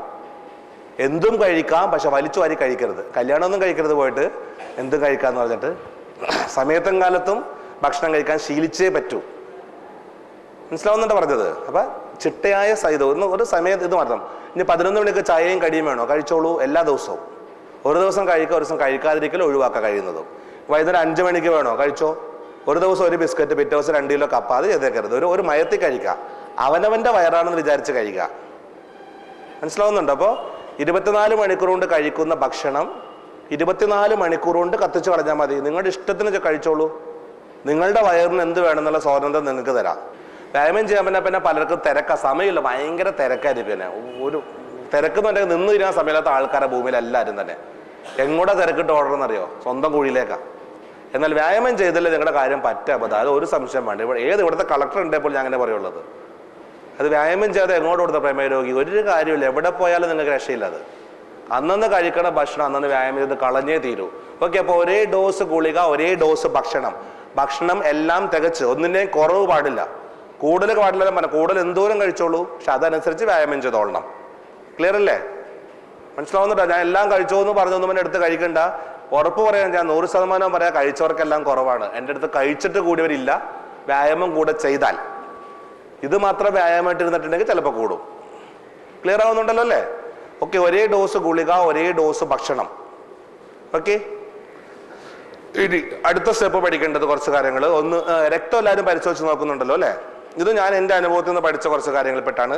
അതായത് ഏറ്റവും കൂടുതൽ, അതായത് 100 രോഗികൾ, കിഡ്നി രണ്ടും കേടായി പോയ 100 രോഗികൾ എടുത്തിട്ടുണ്ടെങ്കിൽ അതിൽ 93 പേരും പ്രമേയ രോഗികളായിരിക്കും എന്നാ പറയാം. ബാക്കി 7 പേരും വൃക്കരോഗികളായിരിക്കും. കിഡ്നി കേടായി പോയ, കിഡ്നിക്ക് തന്നെ രോഗം വന്നവർ. അല്ലാതെ 93% കിഡ്നി രോഗത്തിൻ്റെ കാരണം പ്രമേയ രോഗം എന്നാ പറയാം. ഒരു കണക്കുകൾ, ഈ കണക്കുകൾ മുഴുവൻ എനിക്കറിയില്ല, എന്നാലും ഏകദേശം അങ്ങനെ പറയുന്നത്. അപ്പോൾ 180 താഴെ, രക്തത്തിലെ അളവ് 180 താഴെ ആവുമ്പോൾ മൂത്രത്തിൽ പഞ്ചസാര ഇല്ല. 180 കൂടുതലാകുമ്പോൾ പച്ച, മഞ്ഞ, ഓറഞ്ച്, റെഡ്. രക്തത്തിലെ അളവ് കൂടുന്നതിനനുസരിച്ച് മൂത്രത്തിലൂടെ പുറത്തേക്ക് പോകുന്നതിൻ്റെ അളവ് കൂടിക്കൊണ്ടിരിക്കും. ഓക്കെ, പച്ച എന്ന് പറയുമ്പോൾ 1/2 ഗ്രാം പഞ്ചസാര 1 ലിറ്റർ മൂത്രത്തിൽ, മഞ്ഞ 1 gram, orange 1.5 gram, red 2 gram. Red, uric sugar red എന്ന് പറയുമ്പോൾ നിങ്ങൾ 1 ലിറ്റർ മൂത്രം ഒഴിക്കുമ്പോൾ അതിൽ 2 ഗ്രാം പഞ്ചസാര ഉണ്ടെന്നുള്ളതാണ്. റെഡ് എന്ന് പറയുമ്പോൾ 1 ലിറ്റർ മൂത്രം ഒഴിക്കുമ്പോൾ അതിൽ 2 ഗ്രാം പഞ്ചസാര ഉണ്ടെന്നുള്ളതാണ്. ക്ലിയർ? 2 ലിറ്റർ മൂത്രം ഒഴിക്കുമ്പോൾ അതിൽ 4 ഗ്രാം പഞ്ചസാര ഉണ്ടെന്നുള്ളതാണ്. ഓക്കെ. ഒരു 5 ലിറ്റർ മൂത്രം ഒഴിച്ചാൽ അതിൽ ഒരു ചായക്കുള്ള പഞ്ചസാര ഉണ്ടാവും, 10 ഗ്രാം പഞ്ചസാര ഉണ്ടാവും ഏകദേശം. ഓക്കെ. അപ്പൊ അധികമുള്ള പഞ്ചസാര പുറത്തേക്ക് കളയാനുള്ള വഴിയാണ് മൂത്രം എന്ന് പറഞ്ഞു. അപ്പൊ എത്രത്തോളം മൂത്രം പോകുന്നു അത്രയും നല്ലതല്ലേ? അതിനെന്ത് ചെയ്യണം? വെള്ളം കുടിക്കുക. അപ്പൊ അങ്ങനെ നല്ലോണം വെള്ളം കുടിച്ചാൽ കിഡ്നി കേടായി പോകില്ലേ? നെഫ്രോളജിസ്റ്റ് പറയാം വല്ലാതെ വെള്ളം കുടിച്ചാൽ കിഡ്നി കേടാവുന്നതാണ് അല്ലേ? യൂറോളജിസ്റ്റ് പറയും ശരിക്കും വെള്ളം കുടിച്ചാലേ കല്ലുണ്ടാവും എന്ന് പറയും. കിഡ്നിയുടെ അകത്ത് കല്ലുണ്ടെങ്കിൽ നമ്മൾ കുടുങ്ങി, എന്ത് ചെയ്യണമെന്ന് സംശയവും. അതേപോലെ നമ്മുടെ ഗാസ്ട്രോൻട്രോളജിസ്റ്റ് പറയും സ്മോൾ അടിക്കരുത്, സ്മോൾ അടിച്ചാൽ കുടല് കേട്, അൾസർ വരും, സിറോസിസ് വരും, അതാണ് ഇതാണ് 150 പറയും. കാർഡിയോളജിസ്റ്റ് പറയും വൈകുന്നേരം ചെറുതായിക്കോ കുഴപ്പമില്ല നല്ലതാണെന്ന് പറയും അല്ലേ?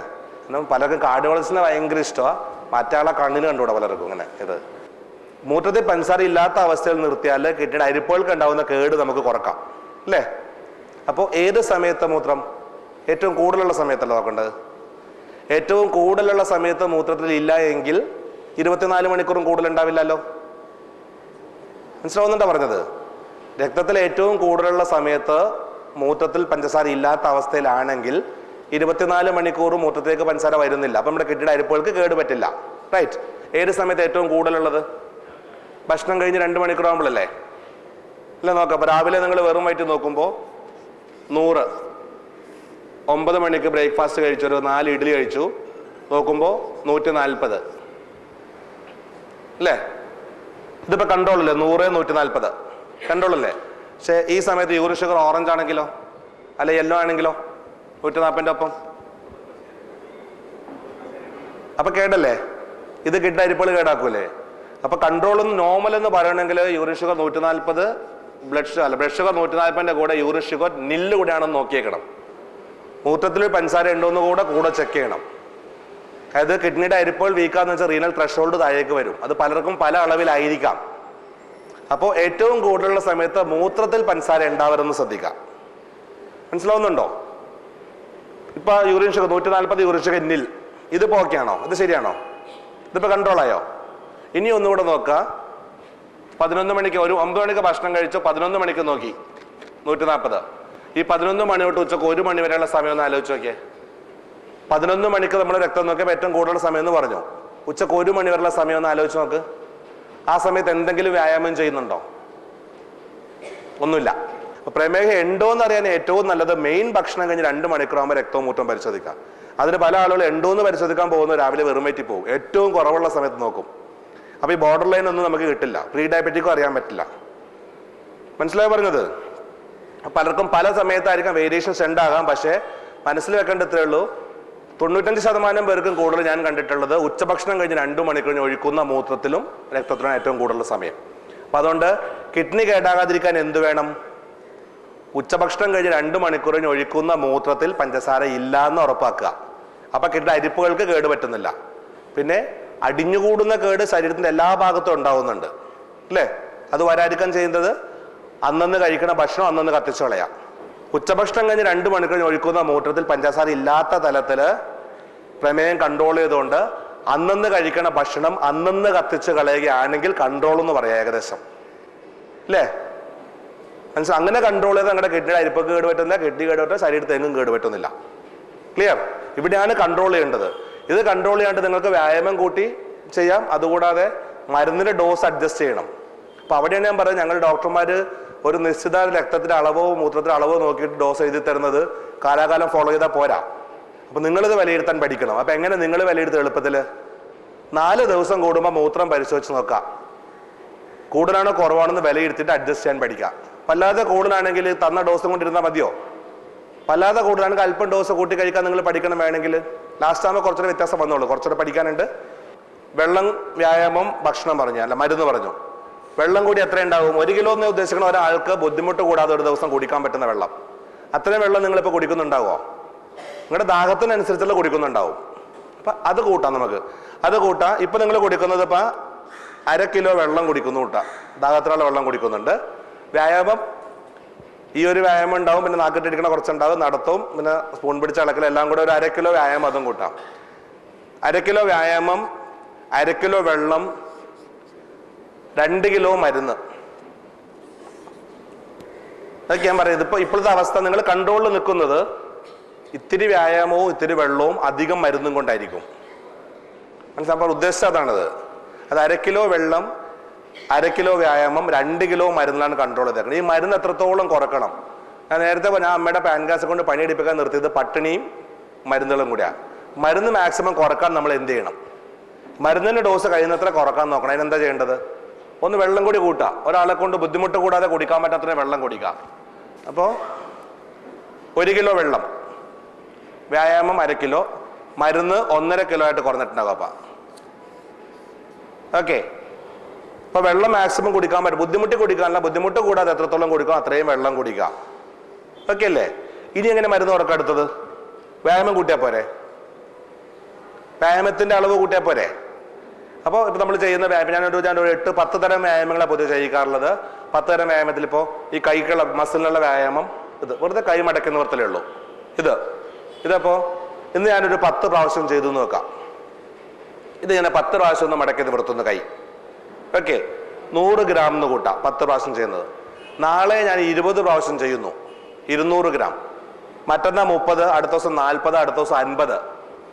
അപ്പോൾ 500 ഗ്രാം, 1/2 കിലോ അല്ലേ? വീണ്ടും കൂട്ടുക 60, 70, 80, 90, 100. വ്യായാമം 100 എണ്ണം ആവുമ്പോൾ 1 കിലോ വ്യായാമമായി. ഇപ്പോൾ 1 കിലോ വെള്ളം, 1 കിലോ വ്യായാമം, 1 കിലോ മരുന്ന്. മരുന്നിന്റെ ഡോസ് പകുതിയായിട്ട് കുറഞ്ഞു, 2 കിലോ എന്നുള്ളത്. ഇനി വ്യായാമം കൂട്ടാം 110, 120, 130, 140, 150, 190, 200. വ്യായാമം 2 കിലോ ആക്കി കൂട്ടി 1 കിലോ വെള്ളം, 2 കിലോ വ്യായാമം, മരുന്ന് 0. ഈ അവസ്ഥയിലുള്ള 2000 പേരുണ്ടെന്ന് ഞാൻ പറഞ്ഞത്. എനിക്ക് വരക്കാൻ എളുപ്പമുണ്ട്, ചെയ്ത് അവിടേക്ക് എത്തുമ്പോൾ ചെയ്യുമ്പോൾ അറിയാൻ എൻ്റെ ബുദ്ധിമുട്ട് എന്താണെന്നുള്ളത്. പക്ഷേ രക്ഷപ്പെടാൻ വേറെ വഴിയൊന്നും മുമ്പിലില്ലാന്ന് എനിക്ക് തോന്നുന്നത്. ഏകദേശം ഇതൊക്കെ തന്നെയുള്ള വഴിയെന്ന് പലരും തെളിയിച്ചു തുടങ്ങി, നന്നായിട്ട് തന്നെ, നല്ല വ്യക്തതയോട് തെളിയിച്ചു തുടങ്ങി പലരും. പക്ഷെ ഈ വ്യായാമം കൂട്ടി 200 എത്തിക്കൊണ്ട് മാത്രം കുറയില്ല. പാൻക്രിയാസിനകത്ത് ഇൻസുലിനും കൂടെ വന്നാൽ മാത്രമേ പ്രമേയം ഇത് കുറഞ്ഞു പോകും, മരുന്ന് കുറഞ്ഞു പോവുള്ളൂ. കൊളസ്ട്രോൾ ഉണ്ടോ? ആർക്കും ഇല്ലേ? എത്രയുണ്ട്? വെറുതെ പറഞ്ഞാൽ മതി. 260 കൊളസ്ട്രോൾ. ഞാൻ വെറുതെ പറഞ്ഞതല്ലോ. രക്തത്തിൻ്റെ അളവ് 240, കൊളസ്ട്രോളിൻ്റെ അളവ്, ഷുഗറിൻ്റെ അളവ് 240, കൊളസ്ട്രോളിൻ്റെ അളവ് 260. ആ ഒരു അളവുണ്ട്, ലാബിൽ നിന്ന് കിട്ടുന്ന ഒരു അളവുണ്ട്. 260, 210, 240. പ്രമേഹം നേരത്തെ അങ്ങനെയല്ല നോക്കിയിരുന്നത്. അപ്പം ആ 210, 240 കാണേണ്ടത് പ്രമേഹം. ഈ കൊളസ്ട്രോളിന് ഇതുപോലെ കാണാൻ പഠിക്കണം. അത് രക്തത്തിലെ അളവ് എന്നുള്ള കളഞ്ഞിട്ട് ഒരു ബിരിയാണി കഴിച്ച് കൈ വെറുതെ കഴുകി എങ്ങനെ ഉണ്ടാവും? കൈ കൊഴുകൊഴാന്നിരിക്കില്ലേ? ഇതേപോലെ വലിയ രക്തക്കൊഴലിൻ്റെ ഭിത്തിയെല്ലാം കൊഴുകൊഴാന്ന് കൊഴുപ്പടിഞ്ഞെന്ന് കൂട്ടാം. കൊളസ്ട്രോളിനെ കണ്ട് അങ്ങനെ കാണാം. മനസ്സിലാവുന്നുണ്ടോ? ചെറിയ കുഴലുകൾക്ക് എന്ത് പറ്റും? ബ്ലോക്കായി പോകും അല്ലേ? അപ്പോൾ കൊളസ്ട്രോളും ഷുഗർ ഒരുമിച്ചുണ്ടെങ്കിൽ ഈ ഹൃദയത്തിൻ്റെ ഭിത്തിയിലുള്ള രക്തക്കോൾ അടയാനുള്ള സാധ്യത എത്ര മടങ്ങ് കൂടുതലുണ്ടാവും? ഊഹിച്ചൂടെ അല്ലേ? കൊളസ്ട്രോൾ 260, ഉടനെ അതിൻ്റെ ഗുളിക കഴിക്കും. ഗുളിക കഴിച്ച് ബ്ലഡ് കൊളസ്ട്രോൾ കുറച്ച്, നിർബന്ധമായിട്ടും കുറക്കണം. ഗുളിക കഴിച്ച് കൊളസ്ട്രോൾ കുറച്ചെല്ലാം അടിഞ്ഞു കൂടിക്കൊണ്ടേയിരിക്കും. പക്ഷെ അതുകൊണ്ട് ചികിത്സയായോ? കൊളസ്ട്രോൾ കുറക്കാനുള്ള ഗുളിക കഴിച്ചുകൊണ്ട് ബ്ലഡ് കൊളസ്ട്രോൾ കുറഞ്ഞു എന്ന് മാത്രം. ഇത് അടിഞ്ഞുകൂടാതെ നോക്കണ്ടേ? അതിൻ്റെ ചികിത്സ എന്താ? വ്യായാമം തന്നെയല്ലേ? ഇൻസുലിൻ എന്ന് പറയുന്നത് പാലായിട്ട് എടുക്കാം. നമ്മുടെ പാൻക്രിയാസിൻ്റെ അകത്തുനിന്നുള്ള ഇൻസുലിൻ പാലായിട്ട് എടുക്കാം. ഗുളികളെ കറവക്കാരനായിട്ട് എടുക്കാം. പലതരം ആക്ഷനുള്ള ഗുളികളുണ്ട്. മെയിനായിട്ട് പാൻക്രിയാസിൽ നിന്ന് ഇൻസുലിൻ ചാടാൻ സഹായിക്കുന്ന ഗുളികൾ. അത് പാൻക്രിയാസ് ഗ്രന്ഥിയുടെ അകത്തുള്ള പാല്, ഇൻസുലിൻ. ആ ഇൻസുലിൻ പുറത്തേക്ക് ചാടാൻ സഹായിക്കുന്ന ഗുളികൾ കറവക്കാർ. ഓക്കെ, കറവ പറ്റിയ ഒരു പശുവിനെ കറന്നിട്ട് കാര്യമുണ്ടോ? ഇല്ലല്ലോ. എളുപ്പം മനസ്സിലാണ് പറയുന്നത്. കറവ പറ്റിയ പശുവിനെ കറന്നിട്ടൊരു കാര്യമില്ലല്ലോ. അതുപോലെ ഇൻസുലിൻ സ്റ്റോക്ക് അകത്തില്ലെങ്കിൽ ഗുളി കഴിച്ചിട്ട് കാര്യം ഉണ്ടാകുമോ? കാര്യമില്ലല്ലോ. അപ്പൊ ടൈപ്പ് 1 ഡയബറ്റീസ്, ജുവനൽ ഡയബറ്റീസ് ആണെന്നുണ്ടെങ്കിൽ ഗുളികൾ കൊണ്ട് ഒരു കാര്യം കിട്ടില്ല, ഇൻസുലിൻ തന്നെ എടുത്തേ പറ്റൂ. ശരിയല്ലേ? ഓക്കെ, ഇനി 5-6 ഗുളികൾ കഴിക്കുന്നുണ്ട്. 5-6 ഗുളിക കഴിച്ചിട്ടും ഷുഗർ 300, 350 ആണെങ്കിൽ പിന്നെ ഗുളിക കൊണ്ട് കാര്യം ഉണ്ടായാക്ക്. അത് 6 കറവക്കാരിരുന്ന് കറന്നിട്ടും അകത്തുനിന്ന് ചാടാനിട്ട് പാലില്ല. അപ്പൊ ഇൻസുലിൻ കഴിയുന്നത്ര കുറച്ച്, ഗുളികകൾ കഴിയുന്നത്ര കുറച്ച് നോർമൽ ഇൻസുലിൻ അകത്തുനിന്ന് ചാടിക്കാനുള്ള ശ്രമമാണ് ഞാൻ നോക്കിക്കൊണ്ടിരിക്കുന്നത്. എൻ്റെ അനുഭവത്തിൽ നിന്ന് ഞാൻ ഈ പാവങ്ങളിൽ നിന്ന് പഠിച്ചെടുക്കുന്ന അങ്ങനെയാണ്. അപ്പൊ നോർമൽ ഇൻസുലിൻ എത്രത്തോളം ഉണ്ടാക്കിയെടുക്കാൻ ശ്രമിച്ചിട്ടേ ഇരിക്കുക. കുറവുള്ളത് പുറത്തുനിന്ന് കൊടുത്തേ പറ്റൂ. എല്ലാവരുടെയും കുറഞ്ഞു, എൻ്റെ മാത്രം കുറഞ്ഞില്ല എന്ന് പറയുമ്പോൾ ഞാൻ പറഞ്ഞു, സ്വയം ചിന്തിക്കാം. എല്ലാ കാര്യവും കൃത്യം ചെയ്തിട്ടും കുറയുന്നില്ലെങ്കിൽ അതിൻ്റെ അർത്ഥം എന്താ? അവൻ്റെ പാൻഗ്യാസിൻ്റെ കേട് കൂടുതലാണ്. അവൻ്റെ പാൻഗ്യാസ് ചത്തുപോയി ഒരുത്തും ജീവിപ്പിക്കാൻ എന്നെ കൊണ്ടാവില്ല. ആരെ കൊണ്ടാകും അത്? പക്ഷേ അവനും ജീവിച്ചല്ലേ പറ്റുള്ളൂ. എത്രത്തോളം കേടുണ്ടോ മാറ്റാൻ മാക്സിമം ശ്രമിക്കുന്നു. എത്രത്തോളം കേട് ബാക്കിയുണ്ടോ അതിനുള്ള ഗുളികയോ ഇൻസുലിനോ പുറത്തുനിന്ന് സപ്ലൈ ചെയ്തേ പറ്റൂ. മനസ്സിലാവുന്നുണ്ടല്ലോ അല്ലേ? അല്ല, എല്ലാവരും മാറാൻ വേണ്ടി ശ്രമിക്കുന്നത്, അപ്പോഴേ നിരാശ വരാം. എല്ലാവരുടെയും മാറി, എൻ്റെ മാത്രം മാറില്ല. പക്ഷെ അയാൾക്ക് മാത്രം അല്ല, എല്ലാവരും ജീവിക്കണമല്ലോ, ഇയാൾക്കും ജീവിക്കാനായി എന്നുള്ള മറന്നു പോയപ്പോഴും. ഓക്കെ, ഇനി പോയിട്ട് മണ്ടത്തരങ്ങൾ കാണിച്ചിട്ട് അയാൾ പറഞ്ഞു കേട്ട് പൻസാറ് എൻ്റെ പ്രമേയം കൂടിയെന്ന് പറഞ്ഞ കുറേ പേര് വരും. അത് എന്തുകൊണ്ടാണ് അവനവൻ ചിന്തിച്ചോളൂ. ഇത് എല്ലാവരും പഠിക്കുന്ന രീതി ഒരേപോലെ ആയിരിക്കില്ല. വിലയിരുത്തി മര്യാദകൾ ചെയ്യുന്നവന്റെ റിസൾട്ട് ഞാൻ 100% ഉറപ്പ് പറയാം. ഓക്കെ, അപ്പോൾ കൊളസ്ട്രോൾ പറഞ്ഞു അല്ലേ, BP പറഞ്ഞില്ലല്ലോ. ഇതുപോലെ BP കൂടെ ഒന്ന് ഓടിച്ച് പറയാം അല്ലേ, മനസ്സിലുള്ളൊരു ചിത്രം. ഇതും കൂടെ BP വളരെ ഇമ്പോർട്ടൻറ്റ്, ശ്രദ്ധിച്ച് കേട്ടോളാം. 1 മിനിറ്റ് കൊണ്ട് കഴിയും. BP എന്ന് പറയും ഇതേപോലെ തന്നെ ഹൃദയം ശരീരത്തിന്റെ എല്ലാ ഭാഗത്തേക്കും രക്തം പമ്പ് ചെയ്ത് എത്തിക്കുന്ന മോട്ടറാണെന്ന് പറഞ്ഞു അല്ലേ. നിങ്ങളുടെ വീട്ടിൽ വെള്ളം പമ്പ് ചെയ്യാൻ വെച്ചിരിക്കുന്ന മോട്ടർ വിചാരിക്കുക.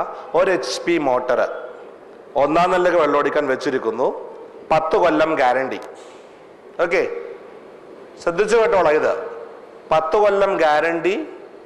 1 HP മോട്ടർ 1-ാം നിലയ്ക്ക് വെള്ളം ഓടിക്കാൻ വെച്ചിരിക്കുന്നു. ഈ മോട്ടർ കൊണ്ട് 3-ാം നിലയിലേക്ക് വെള്ളം ഓടിപ്പിച്ച് എന്ത് പറ്റും? മോട്ടറിന്റെ കോയിൽ കേടായി പോകും അല്ലേ. 2-3 കൊല്ലം കൊണ്ട് മോട്ടർ കേടായി പോകും. 5-ാം നിലയിലേക്ക് വെള്ളം ഓടിപ്പിച്ച് എന്ത് പറ്റും? മോട്ടറിന്റെ കോയിൽ കത്തിപ്പോവും അല്ലേ. ഇത് തന്നെ നമ്മുടെ ശരീരത്തിൽ സംഭവിക്കുക.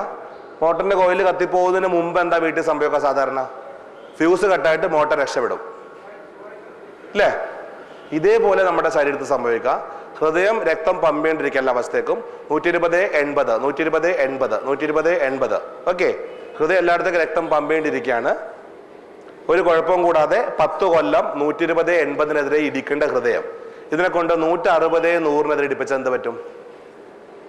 3-4 കൊല്ലം കൊണ്ട് ഹാർട്ട് കേടായി പോകും. ഇരട്ടി ജോലി ചെയ്യല്ലേ. പെട്ടെന്ന് പ്രഷർ കൂടിയാൽ ഹൃദയാഘാതം വരാം. ഹൃദയാഘാതം വരാതെ ശരീരത്തെ രക്ഷിക്കാൻ ശരീരം ശ്രമിക്കും. പണ്ട് നമ്മുടെ ആദ്യകാല വൈദ്യൻ സുശ്രുതം ചെയ്തിരുന്നു പറയുന്നത് രക്തക്കൊഴല് മുറിച്ച് ചോര ഒഴുക്കി കളയുന്ന പറയാം, പ്രഷർ പെട്ടെന്ന് കുറയ്ക്കാൻ. ഇത് തന്നെ നമ്മുടെ ശരീരവും ചെയ്യും. ഏറ്റവും ബലം കുറഞ്ഞ രക്തക്കൊഴല് പൊട്ടിച്ച് കുറച്ച് ചോര അങ്ങോട്ട് ഒഴുക്കി കളയും.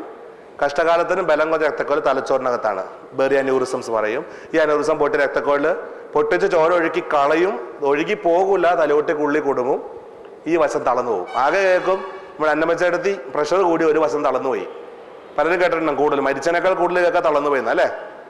ഫ്യൂസ് പോണതിന് തുല്യമാണത്.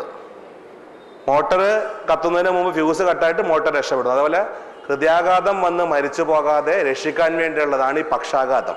ഇതിൽ ഏത് ആഘാതം വേണമെന്ന് അവനവൻ തിരഞ്ഞെടുത്തോളാം ഇഷ്ടമുള്ളത്. പ്രഷർ ഉണ്ടെന്ന് പറഞ്ഞാൽ പലരോടും എനിക്ക് ഇത്രയും കാലത്ത് ഇല്ലാന്നോ, ഇത്രയും കാലം ഇല്ലാണ്ട് ഞാനാണ് തെറ്റ് ചെയ്ത പോലെ പറയാം.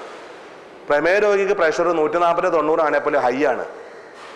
കാര്യം ഇത് നോക്കാം, നിങ്ങളുടെ ഹൃദയത്തിന്റെ ഭിത്തി അരിപ്പ പോലെ ദ്രവിച്ചിരിക്കും. പകുതി കോയിൽ കത്തിയ മോട്ടർ പോലെയുള്ള ഹൃദയമായിരിക്കും അല്ലേ. ആ പ്രമേയ രോഗിയെ കൊണ്ട് ഹൈ പ്രഷറിൽ ഇടിപ്പിച്ച് എന്താ പറ്റുക? ഇത്തിരി പ്രഷർ അല്ലെങ്കിൽ പോലും ഹൃദയത്തിന്റെ ജോലിഭാരം കൂടുതലല്ലേ. പ്രഷർ കൺട്രോൾ ചെയ്ത് നിർത്തിക്കൊണ്ട് കൊളസ്ട്രോൾ കൺട്രോൾഡ് ആയിരിക്കണം, അല്ലെങ്കിലും അറ്റാക്കിന്റെ സാധ്യത കൂടുതലാണ്. ഓക്കെ, ഷുഗർ കൺട്രോൾ ചെയ്തിരിക്കണം. എങ്ങനെയാ? ഉച്ചഭക്ഷണം കഴിഞ്ഞ് 2 മണിക്കൂറിന് ഒഴിക്കുന്ന മൂത്രത്തിൽ പഞ്ചസാര ഇല്ലാത്ത തരത്തിൽ രക്തത്തിലെ പഞ്ചസാരയെ കുറച്ച് നിർത്തിയിരിക്കണം. അവിടെ നിർത്തിക്കൊണ്ട് അന്നന്ന് കഴിക്കണ ഭക്ഷണം അന്നന്ന് വ്യായാമം ചെയ്ത് കത്തിച്ച് കളഞ്ഞിട്ടിരിക്കണം. ഇതാണ് ശരിക്കുള്ള കൺട്രോൾ. ഇനി അതിൻ്റെ കൂടെ ക്യൂർ വേണോ? അന്നന്ന് കഴിക്കണ ഭക്ഷണം കത്തിക്കാനുള്ള വ്യായാമം 70 ആണെങ്കിൽ അതിൻ്റെ മുകളിലേക്ക് വ്യായാമം കൊണ്ടുപോകാം. 75, 80, 85, 90, 100, 140 വരെ പറ്റുന്നത്രയും പോട്ടെ. ബുദ്ധിമുട്ട് തോന്നുമ്പോൾ വീണ്ടും ഈ 70 മുകളിലേക്ക് പോകാം. അതിൻ്റെ പുറകോട്ട് വരരുത്. ഇഷ്ടമാവുന്നുണ്ടോ? അന്നന്ന് കഴിക്കുന്ന ഭക്ഷണം കത്തിക്കാനുള്ള വ്യായാമം 70 ആണെങ്കിൽ അതിൻ്റെ മുകളിലേക്ക് വ്യായാമം കൊണ്ടുപോയിക്കോളാം, അതിൻ്റെ താഴേക്ക് വരരുത്. ഓക്കെ, ഇത് ഞാൻ കാണിക്കുന്ന 10 വ്യായാമം എണ്ണി ചെയ്യണം, അത് ലാസ്റ്റ് പറഞ്ഞുതരാം. ഓക്കെ, അപ്പോൾ വ്യായാമം ഓരോ ദിവസം കൂട്ടി മുകളിലേക്ക് പോയിക്കൊണ്ടിരിക്കുക. റൈറ്റ്, 70 നിന്ന് 140 വരെ പോകാം, വീണ്ടും 70 തുടങ്ങാം. 72, 75, 78, 80, 82, 85 ഇങ്ങനെ കൂട്ടിക്കൊണ്ടേയിരിക്കുക വ്യായാമം കൂട്ടി പോകുന്നതനുസരിച്ച് രക്തോട്ടം കൂടിക്കൊണ്ടിരിക്കും, പേശികളുടെ കേട് മാറിക്കൊണ്ടിരിക്കും, പുതിയ പേശി ഉണ്ടായി കരുത്ത് വന്നിട്ടിരിക്കുന്നു, ഷുഗർ കത്തിക്കൊണ്ടിരിക്കും. ഷുഗർ കത്തി പോകുന്നതനുസരിച്ച് ബ്ലഡ് ഷുഗർ കുറഞ്ഞു വരാൻ തുടങ്ങും. ബ്ലഡ് ഷുഗർ കുറയുന്നതനുസരിച്ച് ഡോസ് കുറച്ച് കൊടുക്കണം. അപ്പോൾ വ്യായാമം കൂട്ടിക്കൊണ്ടേയിരിക്കുക. 4 ദിവസം കൂടുമ്പോൾ മൂത്രം പരിശോധിച്ച് നോക്കുക. എല്ലാ ഭക്ഷണം കഴിച്ചുകൊണ്ടിരുന്നോളണം. വ്യായാമം കൂട്ടി പോകുന്നതനുസരിച്ച് 4 ദിവസം കൂടുമ്പോൾ മൂത്രം പരിശോധിച്ച് ഇല്ല എന്ന് കാണുമ്പോൾ ഇത്തിരി ആയിട്ട് മരുന്ന് കുറച്ച് കൊടുക്കണം. മരുന്നിന്റെ ഡോസ് കുറച്ചില്ലേ ഒരു കാരണവശാലും പ്രമേയം കുറയില്ല. മനസ്സിലാവുന്നുണ്ടോ? മരുന്നുകൾ എപ്പോഴും പാൻക്രിയാസ് സപ്രസ് ചെയ്യുന്നുള്ള എൻ്റെ അനുഭവം. റൈറ്റ്. അപ്പൊ മരുന്നിന്റെ ഡോസ് മാക്സിമം കുറക്കാൻ ശ്രമിക്കും. അപ്പൊ വ്യായാമം കൂട്ടി പോകുന്നതനുസരിച്ച് മൂത്രത്തിൽ ഇല്ല എന്ന് കണ്ടാൽ മരുന്ന് കുറക്കണം, നില്ല് കണ്ടാൽ മരുന്ന് കുറക്കണം, ഗ്രീൻ കണ്ടാൽ അതേ ഡോസ് തുടരാം, യെല്ലോ ഓറഞ്ച് റെഡ് കണ്ടാൽ മരുന്ന് കൂട്ടി കൊടുക്കണം. ഞാൻ നേരത്തെ കാണിച്ച പോലെ എന്തിന് ചെയ്യണം, എങ്ങനെ ചെയ്യണം, എത്രത്തോളം ചെയ്യണം, ഇത് മൂന്നാണല്ലോ ഏറ്റവും ഇമ്പോർട്ടൻറ്റ് പാർട്ട്. ഇതറിയാതെ വെറുതെ ഇങ്ങനെ കുറെ കാണിച്ചിട്ട് ഞാൻ വ്യായാമം ചെയ്യുന്നതുകൊണ്ട് കാര്യമൊന്നുമില്ല. എന്തിനു ചെയ്യണം? ശരീരത്തിൽ ഇതുവരെ ഉണ്ടായ കേടുമാറ്റാൻ, ഇനി കേടൊന്നും പറ്റാതിരിക്കാൻ, എല്ലാ ഭാഗത്തും രക്തോട്ടം കൂടാൻ. അപ്പോൾ രക്തോട്ടം കൂട്ടാൻ വേണ്ട രണ്ടെണ്ണം ആദ്യമേ പറയാം. നമ്മുടെ രണ്ട് അറ്റങ്ങളിലേക്ക്, കൈയുടെ അറ്റങ്ങളിലേക്കും കാലിന്റെ അറ്റങ്ങളിലേക്ക് രക്തോട്ടം കൂടിയാൽ ശരീരത്തിന്റെ എല്ലാ ഭാഗത്തും രക്തോട്ടം കൂടും, ഇല്ലേ? റൈറ്റ്. ഒന്ന് വെറുതെ എല്ലാവരും ഒന്ന് കൈ ഒന്ന് ഇങ്ങനെ ചെയ്ത് നോക്കിയേ. വെറുതെ വിരലുകൾ ഫുൾ നിവർത്താ, ഫുൾ മടക്ക. നല്ല സ്പീഡിൽ ചെയ്താൽ ബലം പിടിച്ചിട്ട് ഫുൾ നിവർത്താ, ഫുൾ മടക്ക. നല്ല സ്പീഡിൽ ചെയ്തിട്ട് നിർത്തി നോക്കിയൊന്ന്. ഇനി നിർത്തി നോക്കിയേ. വെറുതെ അനക്കാതെ പിടിച്ചു നോക്ക്. എന്താ ഒരു ഫീൽ കിട്ടുന്നത്? ഒരൊഴുക്ക് കിട്ടുന്നുണ്ടോ? ഇവിടെയൊക്കെ ഒന്ന് അനങ്ങിയോ? ജീവിതത്തെ ആദ്യമായിട്ട് അതെങ്ങനെ ആയിരിക്കുള്ളൂ അതൊക്കെ ചിലപ്പോൾ. ഇല്ലേ? വിരലിലേക്ക് ഒരു ഒഴുക്ക് കിട്ടുന്നുണ്ടോ? ഇല്ലേ? ഇത്രയേ ഉള്ളൂ കയ്യിലേക്ക് രക്തോട്ടം കൂട്ടാൻ. എവിടെ പോയി ഇരിക്കുമ്പോഴും, ടോയ്ലറ്റിൽ പോയി ഇരിക്കുമ്പോഴേ ചെയ്യാനുള്ളത്. TV കണ്ട് സീരിയൽ മുഴുവൻ കണ്ട് തീർക്കൂല. അതിനെ കൂടെ വെറുതെ കൈ ഇങ്ങനെ കാണിച്ചിട്ടിരുന്നൂടെ? കാല് മുറിക്കാതിരിക്കാൻ എവിടെ ഇരിക്കുമ്പോഴും വെറുതെ കാലാട്ടിക്കൊണ്ടിരിക്കാം. കാരണന്മാർ അടി കൊള്ളാൻ നോക്കിക്കൊള്ളണം, അത്രേ ഉള്ളൂ. പിന്നെ പലരും കാരണന്മാർക്കായതുകൊണ്ട് വലിയ കുഴപ്പമുണ്ടാവില്ല, അടിക്കാൻ വേറെ ആരും ഉണ്ടാവില്ല. കാലിന്റെ അറ്റം കുത്തിവെക്കാൻ വെറുതെ മുട്ടുകാല് പൊക്കി താഴ്ത്താം. വെറുതെ ഇങ്ങനെ ചെയ്തിട്ടിരിക്കുക എവിടെ ഇരിക്കുമ്പോഴും. മനസ്സിലാവുന്നുണ്ടോ? ഇങ്ങനെ ഇരിക്കുമ്പോൾ തന്നെ രണ്ട് കാലം ഒരുമിച്ചിട്ടാ ഇങ്ങനെ വെറുതെ ആട്ടിക്കൊണ്ടേ ഇരിക്കുക. ഇതോടെ കാലിലേക്ക് രക്തോട്ടം കൂട്ടിക്കോളൂ. ഇങ്ങനെ വെറുതെ പമ്പ് ചെയ്തിട്ടേ ഇരിക്കാം. ഒരാഴ്ച കഴിയുമ്പോൾ നിങ്ങളുടെ കാലിന്റെ തരിപ്പ് പോയിട്ടുണ്ടാവും. ഇല്ല, നോക്കിക്കോളൂ.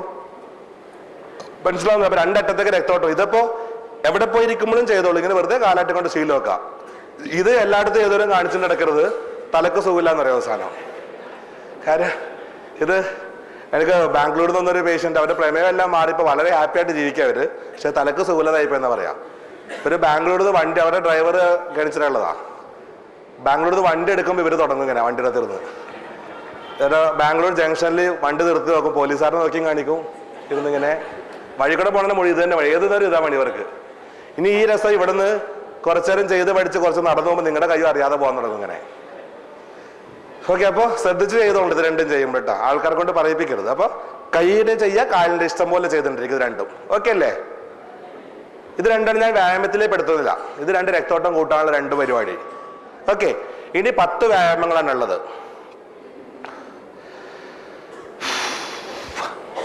അല്ലെ ആദ്യത്തെ ഒരു 4 വ്യായാമങ്ങൾ ഒരു വടി ഉപയോഗിച്ച് ചെയ്യാനുള്ളതാണ് കേട്ടോ. അത് ഏതെങ്കിലും ഒരു 1 2 ഒരു ഇതുപോലത്തെ ഒരു വടി വെട്ടിയെടുക്കുക. 1 2 അല്ലാതെ ഇവിടെ ഒരു 10 ഒരു ചങ്ങാതി നടന്ന പോലെ ആകരുത്. വടി അന്വേഷിച്ച് 2 കിലോ വടിയുള്ള വടി വെട്ടിയെടുക്കാൻ വേണ്ടിട്ട് 10 മുഴുവൻ കടയിലും പോയി 2 കിലോളം വടി അന്വേഷിച്ച് നടക്കുക. ഒരാഴ്ച നടന്നിട്ട് വടി കിട്ടില്ല. ഏത് കടയിലെ വടി വെച്ചിട്ടിരിക്കുന്ന ആൾക്കാർ? വീട്ടിൽ പോയിട്ട് മരത്തിൽ നിന്ന് വെട്ടിയെടുക്കുക, 2 കിലോളം വടി വെട്ടിയെടുക്കുക. ഒരു ചെറിയ ഒരു 1 2 3 4 കിലോ ഓരോ ആൾക്കാരുടെ കരുത്തിനനുസരിച്ച് ഈ വടി ഉപയോഗിച്ച് ചെയ്യാനുള്ളതാണ് ആദ്യത്തെ 4 വ്യായാമം. ഞാൻ വ്യായാമത്തിന്റെ ഓർഡർ പറയാം. ആദ്യമേ കൈക്ക് ആകെ ഒരു 6 എണ്ണം, ഉടലിന് 2 എണ്ണം, കാലിന് 2 എണ്ണം. എളുപ്പമല്ലോ ഓർക്കാൻ. കൈക്കുഴക്ക് 2 എണ്ണം, കൈമുട്ടിന് 2 എണ്ണം, തോളിന് 2 എണ്ണം, 6. ഓക്കെ. 7ാമത്തത് വയറിന്, 7 വയറിന്, 8 അതിന്റെ പുറകില് നടുവിന്. ഇപ്പൊ ഉടലിന് 2ആയി. വയറിന് 7, നടുവിന് 8, തുടക്ക് 9, 10 കാൽവണ്ണക്ക്. 1 2 3 4 5 6. 7 വയറിന്റെ, 8 നടുവിന്റെ, 9 തുടക്ക്, 10 കാൽവണ്ണക്ക്. ഓക്കെ അല്ലേ? ഒന്നുകൂടെ പറയണ്ടല്ലോ? ക്ലിയർ അല്ലേ? പറയാ പുറകെ വരുന്നത്. അപ്പൊ ആദ്യത്തെ 4 എണ്ണം കൈക്കുഴക്കുള്ള 2 എണ്ണവും കൈമുട്ടിനുള്ള 2 എണ്ണവും വടി ഉപയോഗിച്ച് ചെയ്യേണ്ടതാണ്. ഓക്കെ, അപ്പൊ ആദ്യത്തെ കാണിക്കുകയാണ്. വടി വെറുതെ വടി കൈ പിടിക്കുക, കൈക്കുഴ മുകളിലേക്കും താഴേക്കും ആക്കുക. റിസ്റ്റ് ഇത്രയേ ഉള്ളൂ. വളരെ സിമ്പിളാ വ്യായാമം എന്ന് പറയുന്നത്. ചെയ്യുമ്പോഴേ അറിയുള്ളൂ. പക്ഷെ ഓക്കെ, ഇത് നമ്മുടെ ഈ പേശികൾക്കുള്ളതാ. റൈറ്റ്. ഇത് വെറുതെ ഇങ്ങനെ കാണിച്ചാൽ പോരാ. കുറച്ച് കഴിയുമ്പോൾ ഇതാ ഇങ്ങനെയാ കാണിക്കേണ്ടത്. ഒന്ന് ഇങ്ങനെ വടി ഉപയോഗിച്ച് തന്നെ ചെയ്യണം കേട്ടോ, അല്ലെങ്കിൽ ശരിയാവില്ല. ഫാദർ കൈ ചുരുട്ടി പിടിക്കും, കൈ ചുരുട്ടി പിടിച്ച്. 2 ഇങ്ങനെ, പഴയ സ്കൂട്ടർ ഓടിച്ച് കളിക്കണം ഓർത്താൽ മതി. റൈറ്റ്, ഇത് 2 നമ്മുടെ ഫോർ ആംസിനുള്ളതാണ്. ഓക്കെ, 1 ഇങ്ങനെ, 2 ഇങ്ങനെ. റൈറ്റ്, മൂന്നാമത്തത് ഒരടി ദൂരത്തിൽ വടി പിടിക്കുക, ഒരടി ദൂരത്തിൽ കൈ പിടിക്കുക, നേരെ നിൽക്കുക, മുട്ടുകൈ വയറ്റത്ത് സപ്പോർട്ട് ചെയ്യുക, മുട്ടുകൈ വയറ്റത്ത് സപ്പോർട്ട് ചെയ്തിട്ട് കൈ മടക്കുക, നിവർത്തുക. വളരെ സിമ്പിളാണ്, ബുദ്ധിമുട്ടൊന്നുമില്ല. ഇത് നിന്ന് ചെയ്യണം, അല്ലെ ഇരുന്ന് ചെയ്ത് പഠിച്ച കുറച്ച് കഴിയുമ്പോൾ ഇത് മാത്രം ഉണ്ടാവുള്ളൂ ചെയ്യല്. ഇങ്ങനെ ചെയ്ത എക്സസൈസ് ആവില്ല. കൈ ഫുൾ സ്ട്രെച്ച് വരണം കേട്ടോ. ഇങ്ങനെ കൊടയരുത്, കൊണ്ടുപോയി കൊടഞ്ഞാൽ മുട്ടേ കടായി പോകും കേട്ടോ. കൈ നിവർത്ത, മടക്കുക. ക്ലിയർ ആവുന്നുണ്ടോ? ഓക്കെ ആണോ? 1 2 3. റെഡി? അടുത്ത കാണിച്ചോട്ടെ, ഞാൻ ക്ഷീണിച്ചു. റെഡി? അടുത്തത് 4. 2 കൈ മുകളിലേക്ക് പൊക്കി പിടിക്കുക, മുട്ടൈ മടക്ക, നിവർത്ത. അത് പഴയ സിന്താബ വിളിക്കണ ഓർത്താൽ മതി, മുട്ടൈ മടക്കി നിവർത്ത. അല്ലേ? Free movement. അത് കൈ മൂന്നാമത്തത് മുട്ടേക്ക് ചെയ്തത് മുട്ടേക്കുള്ള പറഞ്ഞു, താഴേക്ക് കൈ പിടിച്ചിട്ട് മുട്ട മടക്കി നിർത്തി. അല്ലേ? 4മത്തത് മുകളിലേക്ക് കൈ പിടിച്ചിട്ട് മുട്ട മടക്കി നിർത്തി. കൈ മുകളിൽ നേരെ പിടിച്ചിട്ട് മടക്കി നിർത്തണം. അത് ഇങ്ങനെ ഇങ്ങനെ കൈയരുത്. ചിലർ ഇങ്ങനെ ചെയ്യും, കുറച്ച് ചെയ്യുമ്പോൾ ഇങ്ങനെയാ, മുകളിലേക്ക് കൈ പിടിച്ച് മുട്ട മടക്കി നിർത്താം. റൈറ്റ്, ഇനി കാണിക്കണ്ടല്ലോ 4 പഠിച്ചില്ലേ? ഇത് പഠിച്ചെന്നൊക്കെ പറയും, വീട്ടിൽ ചെന്നതൊക്കെ മറന്നും പോകുന്നുണ്ട്, അതാ കുഴപ്പക്കത്തിൻ്റെ. ഓക്കെ, 1 2 3 4 5ഉം 6ഉം തോളിനുള്ളതാണ്.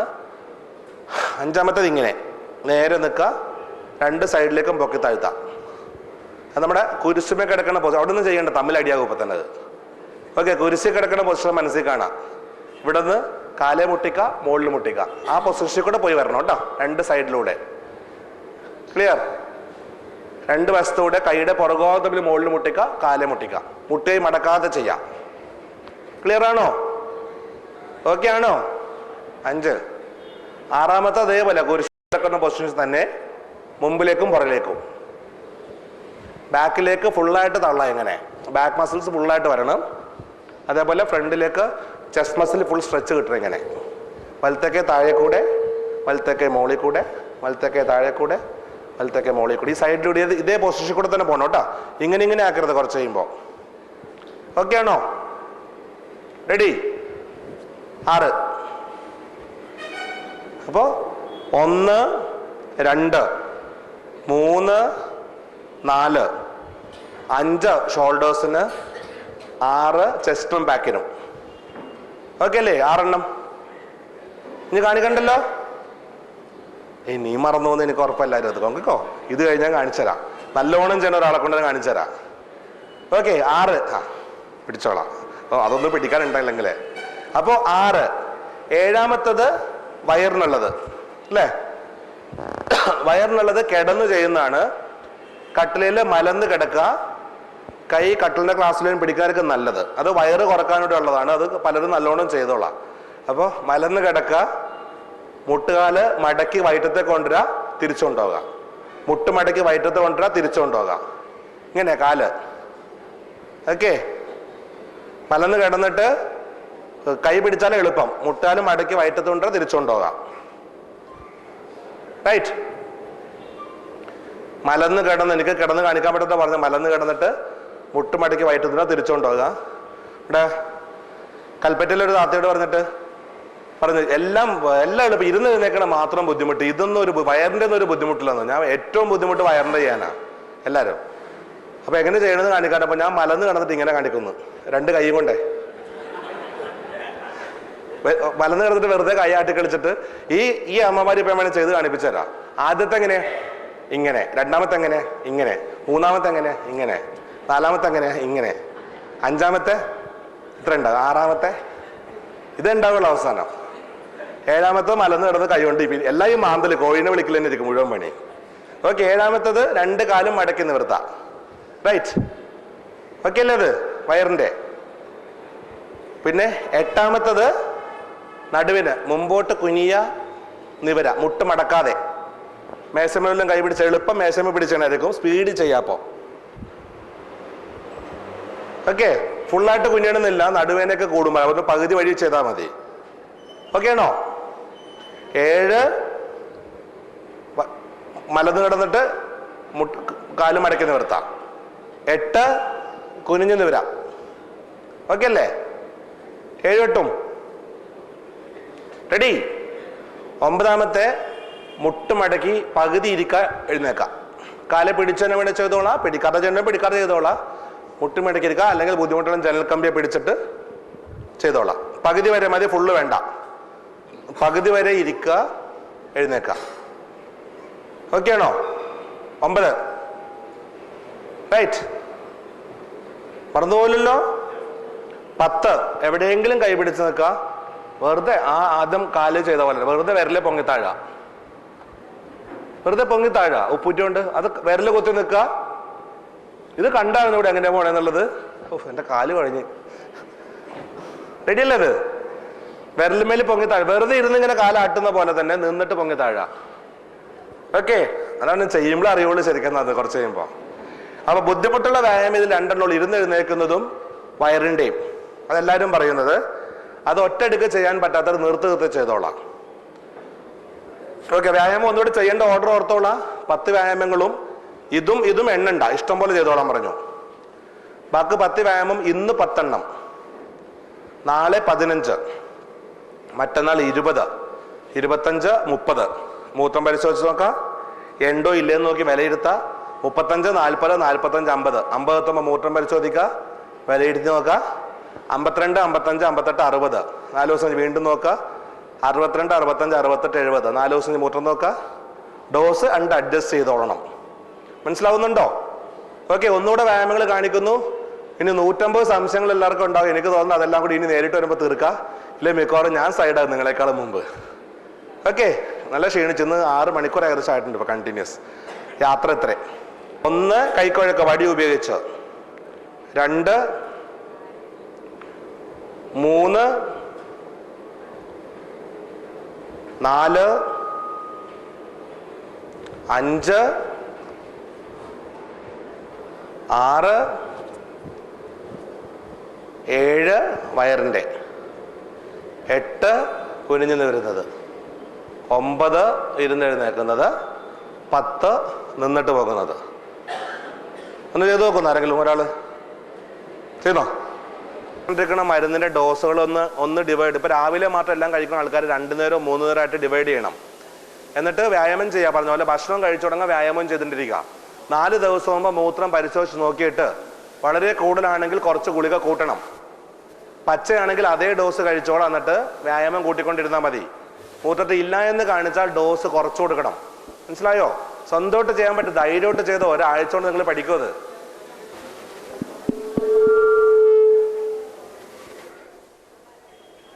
ഉണ്ടോ? ഫുള്ള് വേണ്ട, കൈക്കുഴ മാത്രം. മനസ്സിലായോ? അപ്പൊ വളരെ സിമ്പിൾ അല്ലേ? മുട്ടുകാലുമേ കൈ വെച്ചിട്ട് ചെയ്യാം. യെസ്, പോരട്ടെ. ഇങ്ങോട്ട് കൈ അനക്കണ്ട, മുട്ടൈ മാത്രം, വേറെ എങ്ങും അനക്കണ്ട. ഇത് നോക്ക്, മനസ്സിലായത് തെറ്റെന്താന്നുള്ളത്? ഇങ്ങനെ പിടിക്ക, മുട്ടൈ മാത്രം മടക്ക. ഇവിടെ ഇട്ട് അനക്കണ്ട, മുട്ടൈ മാത്രം മടക്കാൻ നിവർത്താം. ക്ലിയർ അല്ലേ? ഇവിടെ എന്താ അനക്കണത്? ഇവിടെ എവിടെ പിടുത്തോ? ഇവിടെ അനക്കണ്ട, ഇവിടെ അനക്കണ്ട, മുട്ടൈ മാത്രം മടക്കി നിവർത്ത്. ഇത് ഇങ്ങനെ കാണിക്കണത് ഇങ്ങനെ. ഓക്കെ, 5ാമത്തെ കാലമുട്ട്, കാലെ കൈ മുട്ടിക്ക, മോളി കൊണ്ട് മുട്ടിക്ക. ഓക്കെ, കാലെ മുട്ടിക്ക് ഇങ്ങനെ. അല്ലെങ്കിൽ കുറച്ച് 6 കുരിശുമേന്ന് തുടങ്ങാം. കുരിശുമേന്ന് തുടങ്ങാം, മുമ്പോട്ടും പുറകോട്ടും. യെസ്, ഓക്കെ, അത് ശരിയാണ്. നടുവില് മുട്ട് മടക്കാതെ കുനിയ നിവര. യെസ്, ആരുടെ മുമ്പിൽ മുട്ട് കുണിക്കരുത്. 8ാമത്തെ ചെയ്യുമ്പോ. ഓക്കെ, 8ാമത്തെ അത്. 9ാമത്തെ മുട്ട് മടക്കി ഇരുന്ന് എഴുന്നേക്കാം. ഫുള്ള് വേണ്ട. ഫുള്ള് ചെയ്താൽ കുറച്ച് കഴിയുമ്പോൾ മുട്ടുകാല വേന എടുക്കും. അതുകൊണ്ടാ നടുവേനയും വരും. ചെയ്തോ, പകുതി വരെ മതി. പോരട്ടാ മതി. യെസ്, പൊങ്ങി താഴെ മതി അല്ലേ? അത് തന്നെ.